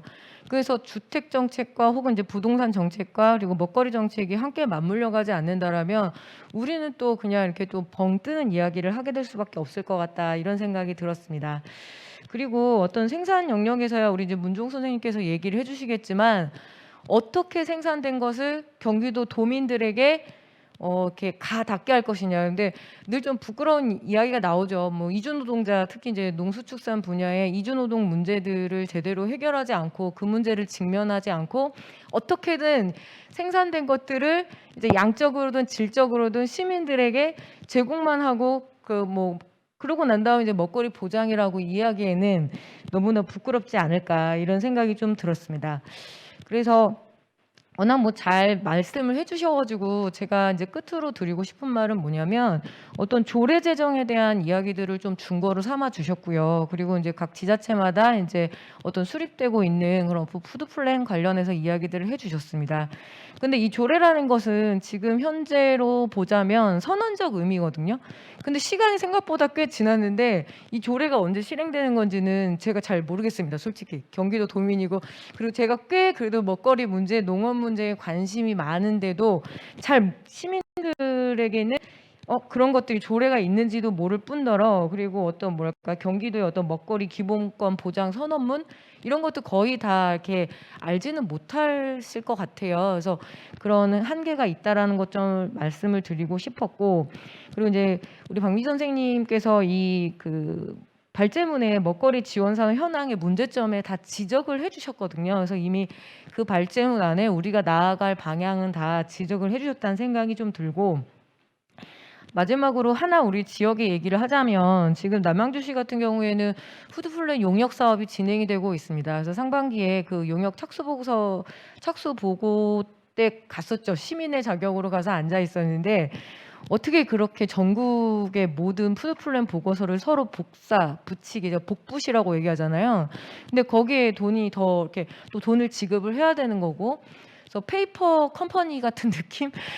이 푸드 플랜이 이렇게 용역이 진행이 되고 도대체 언제 이게 실행이 돼서 지금 8순이 넘으신 어르신들이 언제 좀 제대로 된 이 푸드 플랜의 계획 하에 제대로 된 음식에 접근할 수 있는 걸 이렇게 물어보면 굉장히 깝깝해지더라고요. 그래서 이런 지금 현재 이 푸드플랜 계획 수립을 서로 크로스 체크할 때가 분명히 왔다.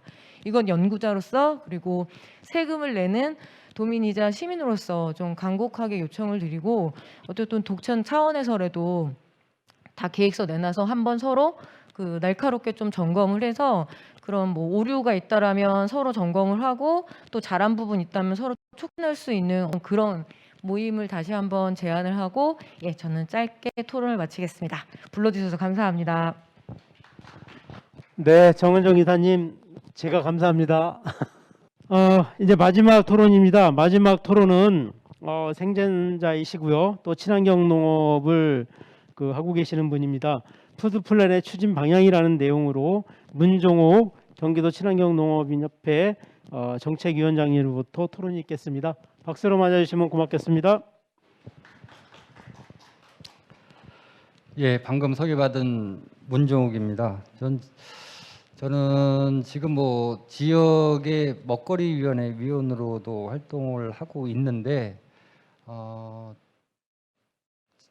작년하고 올해 계속 뭐 코로나 상태에 뭐 발목이 잡혀서 실제로 지역에서 먹거리위원회가 제대로 지금 뭐 작동이 안 되고 있다, 그런 상황으로 지금 아시면 될 것 같고, 지금 대부분의 지역들이 뭐 연구 용역을 추진 중이거나 아니면 완료된 지역도 일부 있는 걸로 알고 있는데, 조금 뭐 고민이 많이 되실 것 같아요, 지금 같은 상황에서는. 그런데 이제 어쨌든 이제 푸드 플랜을 그러면 어떻게 시각으로 바라보고 어떻게 할 것인지에 대한 간략하게 말씀을 드리도록 하겠습니다. 이게 뭐 할애된 시간이 10분밖에 안 되는데 짧은 시간에 요약하기가 쉽지가 않았습니다. 먼저 푸드 플랜은 뭐 좀 먹거리라는 부분이 아주 여러 분야에 걸쳐서 얽혀 있는 부분이기 때문에 뭐 쉽게 해결하기가 어려울 겁니다. 먹거리는 생산, 유통, 소비 관련해서 뭐 활동이 일어나는데, 이런 활동들을 이제 하나로 묶어서 관리하고, 그리고 이제 각 지역에 있는 모든 구성원들에게 안전한 먹거리를 안정적으로 공급하는 그런 이제 체계를 만들고, 또 소비하는 과정까지 단계에서까지 환경에 일정 부분 기여할 수 있는 그런 어떤 종합적으로 관리할 수 있는 먹거리 시스템을 만든다. 뭐 그렇게 하는 것이 결국 푸드 플랜의 목적이고, 그렇게 하는 것이 푸드 플랜의 실현이다. 그렇게 보면 될 것 같습니다. 먹거리는 기본적으로 뭐 농업이라고 얘기하는 가장 우리 환경하고 밀접하면서 가장 많은 영향을 받는 분야입니다. 그러다 보니까 잘 아시지만 뭐 뉴스에 계속 간헐적으로 나옵니다. 뭐 100년 만에 뭐 홍수다, 폭염이다, 뭐 이런 뉴스들이 나오는데, 그러한 기후 환경의 어떤 급변은 결국 먹거리 생산이 아주 불규칙하게 안정적으로 공급되지 못하게 하는 큰 요인이 될 겁니다. 그래서 지금 그런 자연 재해뿐만이 아니고 지금 전 세계적으로 이제 코로나 팬데믹이라고 하는 게 발생이 되는데, 이러한 코로나 팬데믹 또한 우리 먹거리 위기를 초래합니다.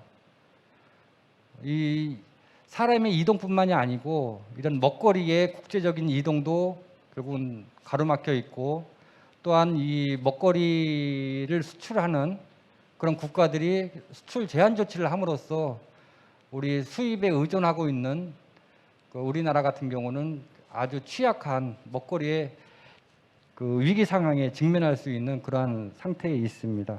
뭐 곡물로 따지면 약 20% 초반대 자급률 가지고 있고, 뭐 육류 같은 경우도 70%에서 80%를 작업한다고 하는데, 가장 기본적인 거를 보면 가축을 키우는 사료는 거의 전량 수입에 의존합니다. 그러니까 수입이 되지 않으면 결국은 가축 생산 사육이 안 되고, 육류 또한 생산이 안 된다는 걸 의미하거든요. 그래서 이게 뭐 자급률이 70% 80%가 중요한 것이 아니고 가장 기본적인 그 농산물 생산부터가 안 되면 다른 여타의 자급률도 같이 내려갈 수 있는 부분입니다. 그래서 그러한 그 기후 환경뿐만이 아니고 이런 질병의 발생 또한 그 먹거리 위기를 처리할 수가 있습니다. 그런데 그거에 대한 어떤 국가적인 대책이라는 것이 좀 많이 부족하기 때문에 어떻게 보면 이 푸드 플랜을 각 지자체에서 시행하게끔 정부에서 이렇게 유도한 것은 결국은 거의 뭐 정부가 먹거리에 대한 부분을 좀 포기했다. 결국은 그거를 지자체에서 해결하라고 지자체에 그냥 어떻게 보면 책임 떠넘긴 것밖에 안 되는 지금 뭐 그런 상황입니다. 그래서 지자체가 알아서 잘 해야 되는 뭐 그런 상황이 됐는데 이 푸드 플랜은 지금 뭐 먼저 연구 용역하고 사업이 선정돼서 시행되고 있는 지역을 보면 기본적으로 이 센터 건물 짓는 거를 기본적으로 합니다. 그런데 이 푸드 플랜 이 먹거리 전략을 짜는 거는 센터가 말을 해주는 건 아니거든요. 모든 시민에게 먹거리 공급하는데 센터가 없어서 먹거리 공급이 안 되는 게 아니고 결국은 우리 그 시스템 체계가 그렇게 짜여져 있지 않기 때문에 안 되는 거기 때문에 이 푸드 플랜 계획하고 실행을 하실 때 꼭 그런 눈에 보이는 그런 건물보다는 그 각각 그 부서에 산재되어 있는 내용들을 좀 잘 그 관리해서 그 통합해서 관리하는 그런 시스템을 잘 짜는 게 더욱 더 중요하다 그렇게 보시면 될 것 같습니다. 그래서 신축하는 그런 내용보다 지역에 있는 자원을 최대한 활용하는 그런 체계를 만들어야 되거든요. 그래서 지역의 먹거리에 관심이 있는 그 시민들이 참여하게끔 지속적으로 그런 먹거리에 관심을 갖게끔 유도하고 또한 그 지역에 기존에 이제 설치되어 있는 가공 유통 시설을 최대한 활용해서 공공의 영역으로 그런 민간의 영역을 좀 끌어들이는 그런 역할을 푸드 플랜 전략을 짤 때, 먹거리 전략을 짤 때 그런 내용이 좀 포함돼야 된다. 그래야지 적은 예산으로 효과를 내지 자꾸 이런 유형의 형태만을 추구하면 이 푸드 플랜은 예산만 잡아먹는 아마 그런 기후가 되지 않을까 싶습니다. 그래서 그런 부분에 좀 관심을 가졌으면 좋겠고요. 그럼 이런 그 먹거리가 지속적으로 공급되고 어떤 우리 시민의 생활이 안정적으로 되려면 그러면 어떠한 그 지속 가능한 먹거리 체계가 이루어져야 될 것인가 하는 부분입니다.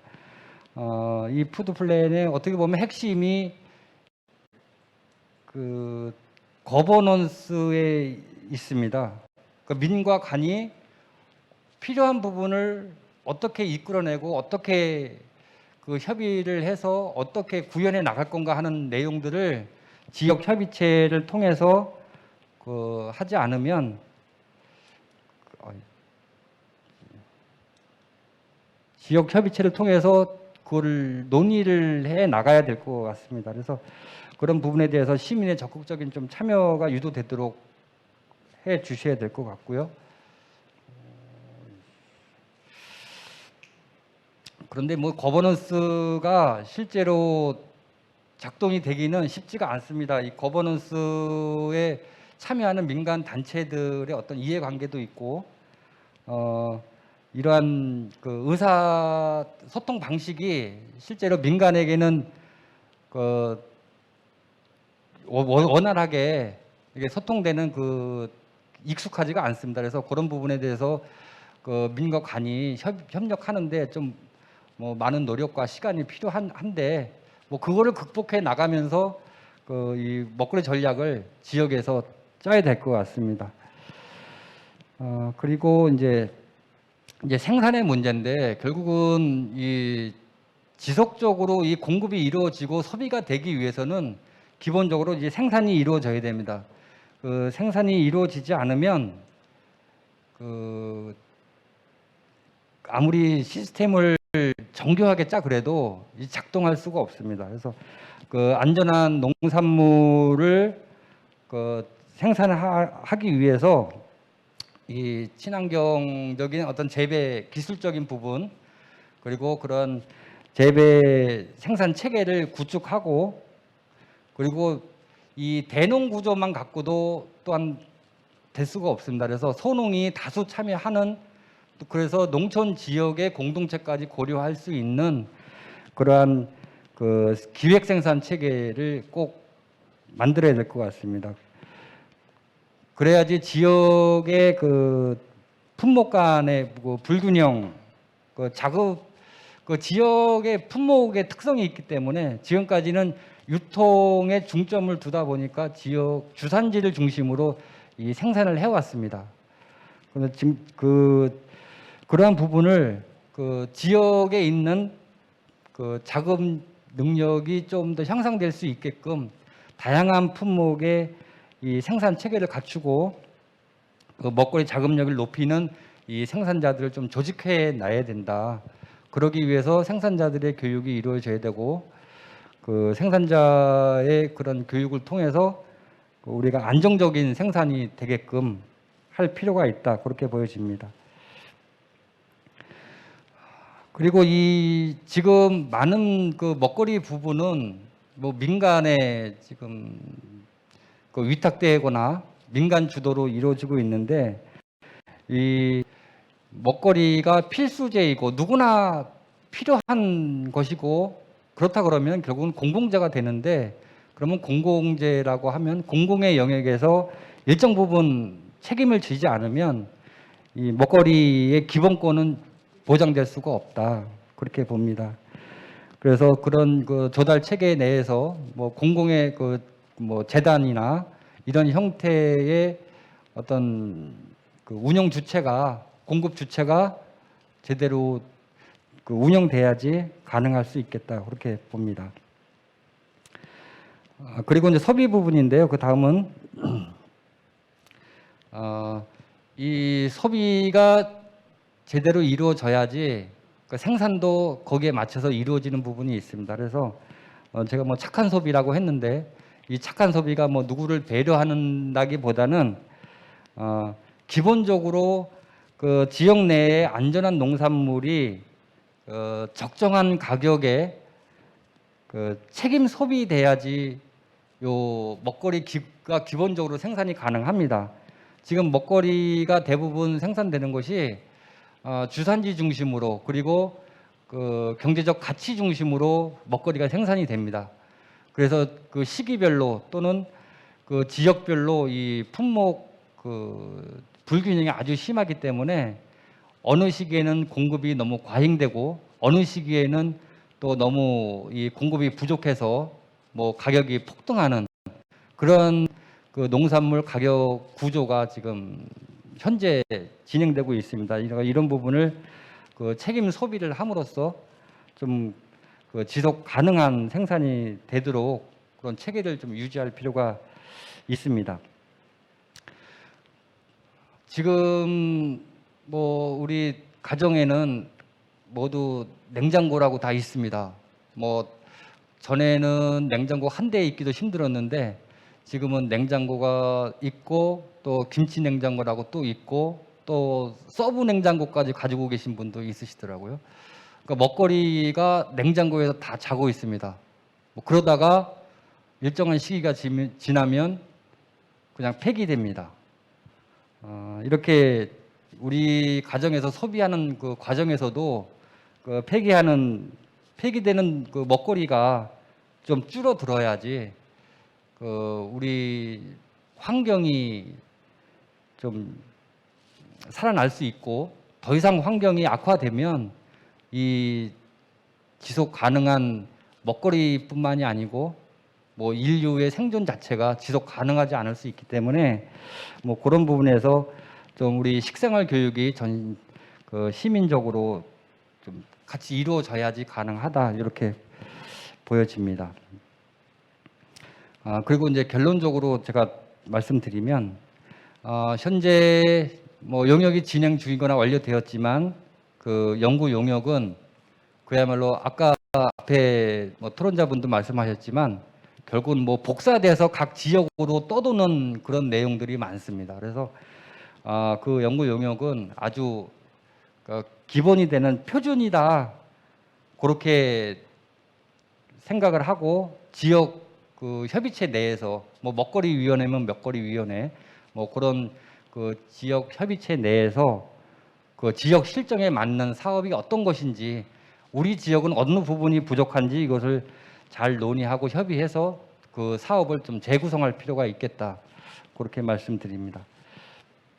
그리고 이 그 푸드플랜 사업이 뭐 정부 사업으로 해서 진행이 되지만 일정이 좀 뭐 계획이 짜져 있기 때문에 좀 일정에 맞추기 위해서 이제 행정에서는 많이 그걸 진행을 하시려고 하실 것 같습니다. 그런데 이게 일정에 맞춰서 뭔가 성과가 날 수 있는 부분이 아니기 때문에 너무 일정에 급급하게 쫓겨가지고 할 필요가 없고, 될 수 있으면 충분한 협의를 통해서 한 가지라도 완성해 나가는 좀 그런 노력이 필요하다, 말씀을 드리겠습니다.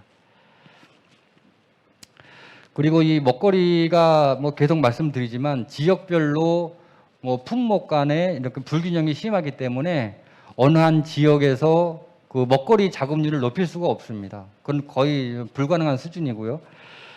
그렇기 때문에 이 먹거리가 각 지역마다 좀 원활한 공급이 되려면 지역 간 협력, 그리고 도 차원에서 그 지역하고 연계되는 그런 체계를 만들지 않으면 결코 이 지역 내에서 원활한 공급이 이루어지고 모든 그 구성원 시민들에게 그렇게 안정적으로 먹거리가 보장될 수는 없다, 그렇게 봅니다. 그래서 뭐 그런 내용들을 좀 잘 협력해서 그 협의체 내에서 협의해서 진행하시면 될 것 같습니다. 뭐 이렇게 간략하게 말씀드리겠습니다. 감사합니다. 네, 문종욱 위원장님 수고 많으셨습니다. 이상으로 발제자와 네 분의 토론을 모두 마쳤습니다. 시간이 저희들이 예상했던 시간보다 조금 지나가긴 했습니다만 그래도 여기 그 줌으로 참여하고 계시는 많은 분들의 의견을 저희들이 함께 또 듣는 시간을 가져야 되리라고 생각을 해서 여러분들에게 질문이나 또는 의견들을 가질 수 있도록 이렇게 안내를 해드렸는데요. 경기도 식생활 네트워크의 김혜정 처장님 아까 들어와 계시던데, 김혜정 처장님 혹시 네, 마이크 열어주시고요. 그리고 말씀하실 내용 또는 질문 있으면 같이 겸해서 말씀해 주시면 고맙겠습니다. 네, 안녕하세요. 식생활교육 경기네트워크 산업처장 김혜정입니다. 혹시 네, 들리시나요? 네, 잘 들립니다. 말씀 주세요. 네. 말씀 잘 들었고요. 저희가 이제 어찌됐든 경기도 관내에서 도민 대상으로 여러 가지 형태로 식생활 교육이나 이런 형태를 지금 제공해 드리고 있는데, 이게 도민에게 그 권리와 기본권과 이 기본권을 수혜시켜 드리는 그 역량이 상대적으로 굉장히 작습니다. 그래서 저희 자체로도 봤을 때 식생활 교육을 하더라도 전체 도민 대상 10%가 채 되지 않는 상황으로 배포를 할 수밖에 없는 이런 현실적인 문제가 있어요. 그래서 기본권은 나라에서 어느 정도의 도나 이제 지자체나 나라에서 어느 정도 좀 보장을 해줘야 되고, 그것들을 수행하는 단체들은 열심히 수행을 하면 될 거라고 생각을 하는데 굉장히 제한적이고, 이게 이제 해가 지날수록 좀 확산되거나 이런 과정들이 필요할 것 같은데, 저희도 그렇고 답보하는 그런 느낌을 굉장히 많이 받습니다. 그래서 아까 자소일 사무국장님이 말씀하신 것처럼 저희가 지원 사업에 국한하지 않고 어떻게 더 확보하고 확대하고 그런 방향들을 시민단체에서도 좀 모색을 해야 되고, 이 기회에 먹거리에 관련해서 관심 있는 분들이 함께 모일 수 있는 자리를 만들 수 있는 계기를 잘 만들어 나가면 좋겠다라는 생각을 하고요. 그 지역별로 지금 먹거리 지금 이 푸드 플랜이 잘 만들어지고는 있다고 하지만 관계자 외에는 모르시는 분들이 너무 많습니다. 그래서 이번 기회도 마찬가지지만 굉장히 제한적인 이런 단계들을 어떻게 더 확산시키고 배포해 나갈 수 있을지에 대해서 조금 심도 있는 고민이 좀 필요하지 않을까라는 생각을 해보게 됐습니다. 감사합니다. 네, 의견으로 듣도록 하겠고요. 아까 이제 화성에서 많은 분들이 오셨다고 해서 오신 분 중에 화성분 한 분 좀 의견을 들어볼까 하는데요. 제가 보는 지금 화면에는 마션 테이블 유은희 님만 이렇게 써 있네요. 네, 마션 테이블 맞죠? 유은희 님, 네, 말씀 부탁드립니다. 네, 안녕하세요. 화성의 먹거리 위원회에서 또 활동하고 있는 유은입니다. 근래 했던 포럼이나 토론회에서 많은 이야기들을 많이 들었었는데요. 사실 오늘은 정말 발제자분들이나 토론자분들의 이야기들이 너무 생생했고 지금 활동하고 있는 입장에서 되게 절실하게 필요한 내용들을 다 찝어주신 것 같아서 저는 공부가 많이 됐습니다. 그리고 정리도 좀 많이 됐고요. 이번에 제가 또 느낀 것은, 저희 화성시에서 지금 활동하고 있는데, 저희 행정에서도 지금 많이 들어와 계시고, 먹거리 위원회에서도 많이 참여하신 걸로 봐서, 그리고 또 이제 데이터를 보니까 먹거리 관련 진행이 저희가 되게 선두에 진행하고 있구나. 지금 안에서는 많이 미흡하고 힘들고, 그렇지만, 진짜 열심히 해볼 만하다. 이런 생각을 먼저 했습니다. 그리고 두 번째 이제 전달 체계 개편이라는 말씀이 나왔어요. 그래서 먹거리라는 부분이 정말 취약계층에게 전달되기까지 되게 여러 가지 방법이 있고 어려움이 되게 많은데 정말 농식품 유통과나 농정과의 일이나 활동으로만 국한하기보다는 보건복지 쪽과 맞춰서 아까 김영희 박사님께서 말씀해 주신 것처럼 그쪽의 전달 체계 개편이 이미 시행되고 있는 상황에서 먹거리가 같이 잘 결합해서 우리 먹거리 쪽이 같이 결합해서 하면 조금 더 그 전달하고 취약계층, 그 먹거리 취약계층과의 접근성이 조금 더 잘 될 것 같다는 생각이 들었고, 또 좌수일님께서 하신 말씀도 많이 제가 많이 공부가 됐습니다. 시민들이 중요한 파트너로 좀 인식이 돼서 요구가 오고 우리가 더 적극적으로 사업 차원에서 이제 활동을 넘어서 사업으로까지 우리가 할 수 있으면은 정말 지속 가능하겠다. 이런 생각도 좀 해봤습니다. 그렇지만 그럼에도 불구하고 우리 시민단체에서 열심히 하겠지만 먹거리라는 개념이 이제는 전반적으로 공공재의 영역으로 다 인식이 된다고 하면 정말 행정과 중앙정부에서 책임지고 이 개편안이나 이런 전달체계 먹거리 취약계층과의 이런 사업들을 적극적으로 고민하고 시민들한테 요구하고 체계를 만들어 주시고 그 다음에 우리 시민들이 또한 그 부족한 부분을 메꿀 수 있으면 좋겠다라는 생각을 했습니다. 네, 감사합니다. 수고하셨습니다. 네, 고맙습니다. 뭐 준비 없이 그냥 계시는 분들 이렇게 그 지목을 하셔도 이렇게 좋은 말씀 주셔서 감사드리겠고요. 계속 막 하고 싶어도 사실은 시간이 제약이 있어서 참 어렵거든요. 혹시 그 정말 마지막으로 여러분들에게 나는 이 한마디 꼭 하지 않으면은 오늘 경기도 먹거리 포럼 참석 안 한 거야 해야 되겠어 하시는 분 계실까요? 안 계시는군요. 아니 김인봉 위원님 왜 웃으세요? 뭐 말씀 한번 하실까요? 아닙니까. 많은 이야기들을 잘 정말 듣고 마지막입니다, 차근- 김인봉 예. 위원님. 네. 차근차근 함께 의논해 나가면 좋은 출발이라고 생각이 듭니다. 다만 이제 저도 늘 갖고 있는 것이 먹거리가 우리 기본인 것처럼 사실 우리 경기도의 정책을 세울 때 기본의 무언가라는 거를 좀 이렇게 먹거리뿐만 아니라 공기 뭐 이런 걸 한꺼번에 묶어서 다루는 경기도 기본권위원회를 하나 만들었으면 좋겠다 이런 생각이 들 정도입니다. 예, 고맙습니다. 네, 고맙습니다. 함께 해주신 여러분들 한 분 한 분 다 의견을 청취하고 들었으면 좋겠습니다만 그렇게 하지 못한 점 다시 한번 양해 드리겠고요. 또 경기도 여러 곳에서 참석해 주신 모든 분들 지역의 의견 다 듣고 싶습니다만 또 그렇게 하지 못한 점도 다시 한번 양해를 부탁드리도록 하겠습니다. 혹시 우리 발제 토론자분들께서 못다 하신 얘기가 있으시거나 하신 분 계실까요?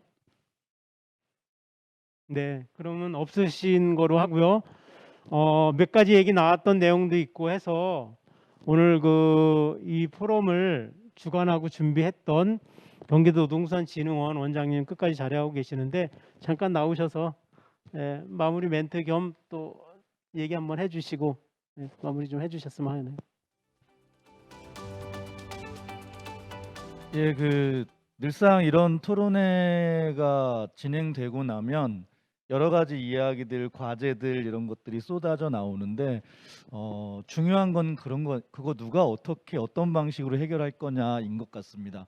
아마 진흥원 입장에서는 스스로는 자임하고 있는데 자타가 공인하고 있는 건 아닌 것 같습니다. 경기도 먹거리 전략을 시군과 함께 여러 가지 것들을 실행해 나갈 수 있는 중간 지원 조직의 역할을 하려고 좀 고민을 좀 하고 있고요. 시군에 계신 많은 활동가분들께서 도와주시고 힘을 좀 실어 주셔야 도와 함께 협의하면서 그 역할을 충분히 할 수 있을 것 같고요. 또 우리 김덕일 위원장님 비롯해서 먹거리 위원회에 계신 분들께서도 나와 있는 것들을 어떤 로드맵을 어떻게 실행해 나갈 거냐라는 부분들을 함께 좀 고민해 주시면 저희 진흥원에서도 직원들과 함께 열심히 그 역할을 좀 해보도록 하겠습니다. 말씀 잘 듣고요. 더 고민이 깊어지는 시간이었습니다. 감사합니다. 네, 원장님 말씀 감사합니다. 오늘 이 자리 마무리하기에 앞서 몇 가지 광고 말씀을 드리도록 하겠습니다. 시군에 계신 분들도 그렇고요. 경기도 먹거리위원회 위원분들도 귀담아 들으셨으면 고맙겠습니다. 뭐냐면요. 작년에 주민 참여 예산으로 경기도에서 2가지의 사업을 받게 되었고요. 그 사업이 집행 중에 있습니다. 먼저 첫 번째 사업은요. 오늘 이런 포럼이 있었던 것처럼 시군별로 먹거리 아카데미가 진행될 예정입니다. 우리 31개 시군이 있는데요. 그 31개 시군 중에 18개 시군을 신청을 받아서 결정을 하고 사업을 진행할 예정입니다. 이틀에 걸쳐서 8시간, 16시간의 교육을 진행할 예정이고요. 지역에 있는 행정과 먹거리 관련된 시민사회단체들이 함께 교육을 좀 만들어내도록 할 예정으로 있습니다. 추석 이후에 모집을 해서 10월 중순부터 12월 중순까지 2개월에 걸쳐서 사업을 진행할 예정이니까요. 이 과정을 통해서 여러분들이 경기도 먹거리 전략 또 시군 단위에서의 먹거리 전략을 수립한 곳이나 수립 중에 있거나 아니면은 계획 중에 있는 이런 곳이 커다란 도움이 될 수 있는 자리가 될 것이다 생각을 하고 있어서 많은 지역이 좀 함께 준비를 해주시면 좋겠고요. 다음 두 번째 사업은요. 작년에 주민 참여 예산을 할 때는 먹거리 혁신 주간이라는 먹거리 관련된 행사를 준비를 하는 자리였는데요. 이것이 최근에 경기도 건강한 먹거리의 날이라는 행사로 준비를 하고 있습니다. 11월 11일이 농업인의 날인데요. 11월 11일하고 11월 12일 이틀에 걸쳐서 지금 오늘 행사를 진행하고 있는 상상 캠퍼스에서 그 행사를 진행할 예정으로 있습니다. 경기도 건강한 먹거리의 날 11일과 12일이고요.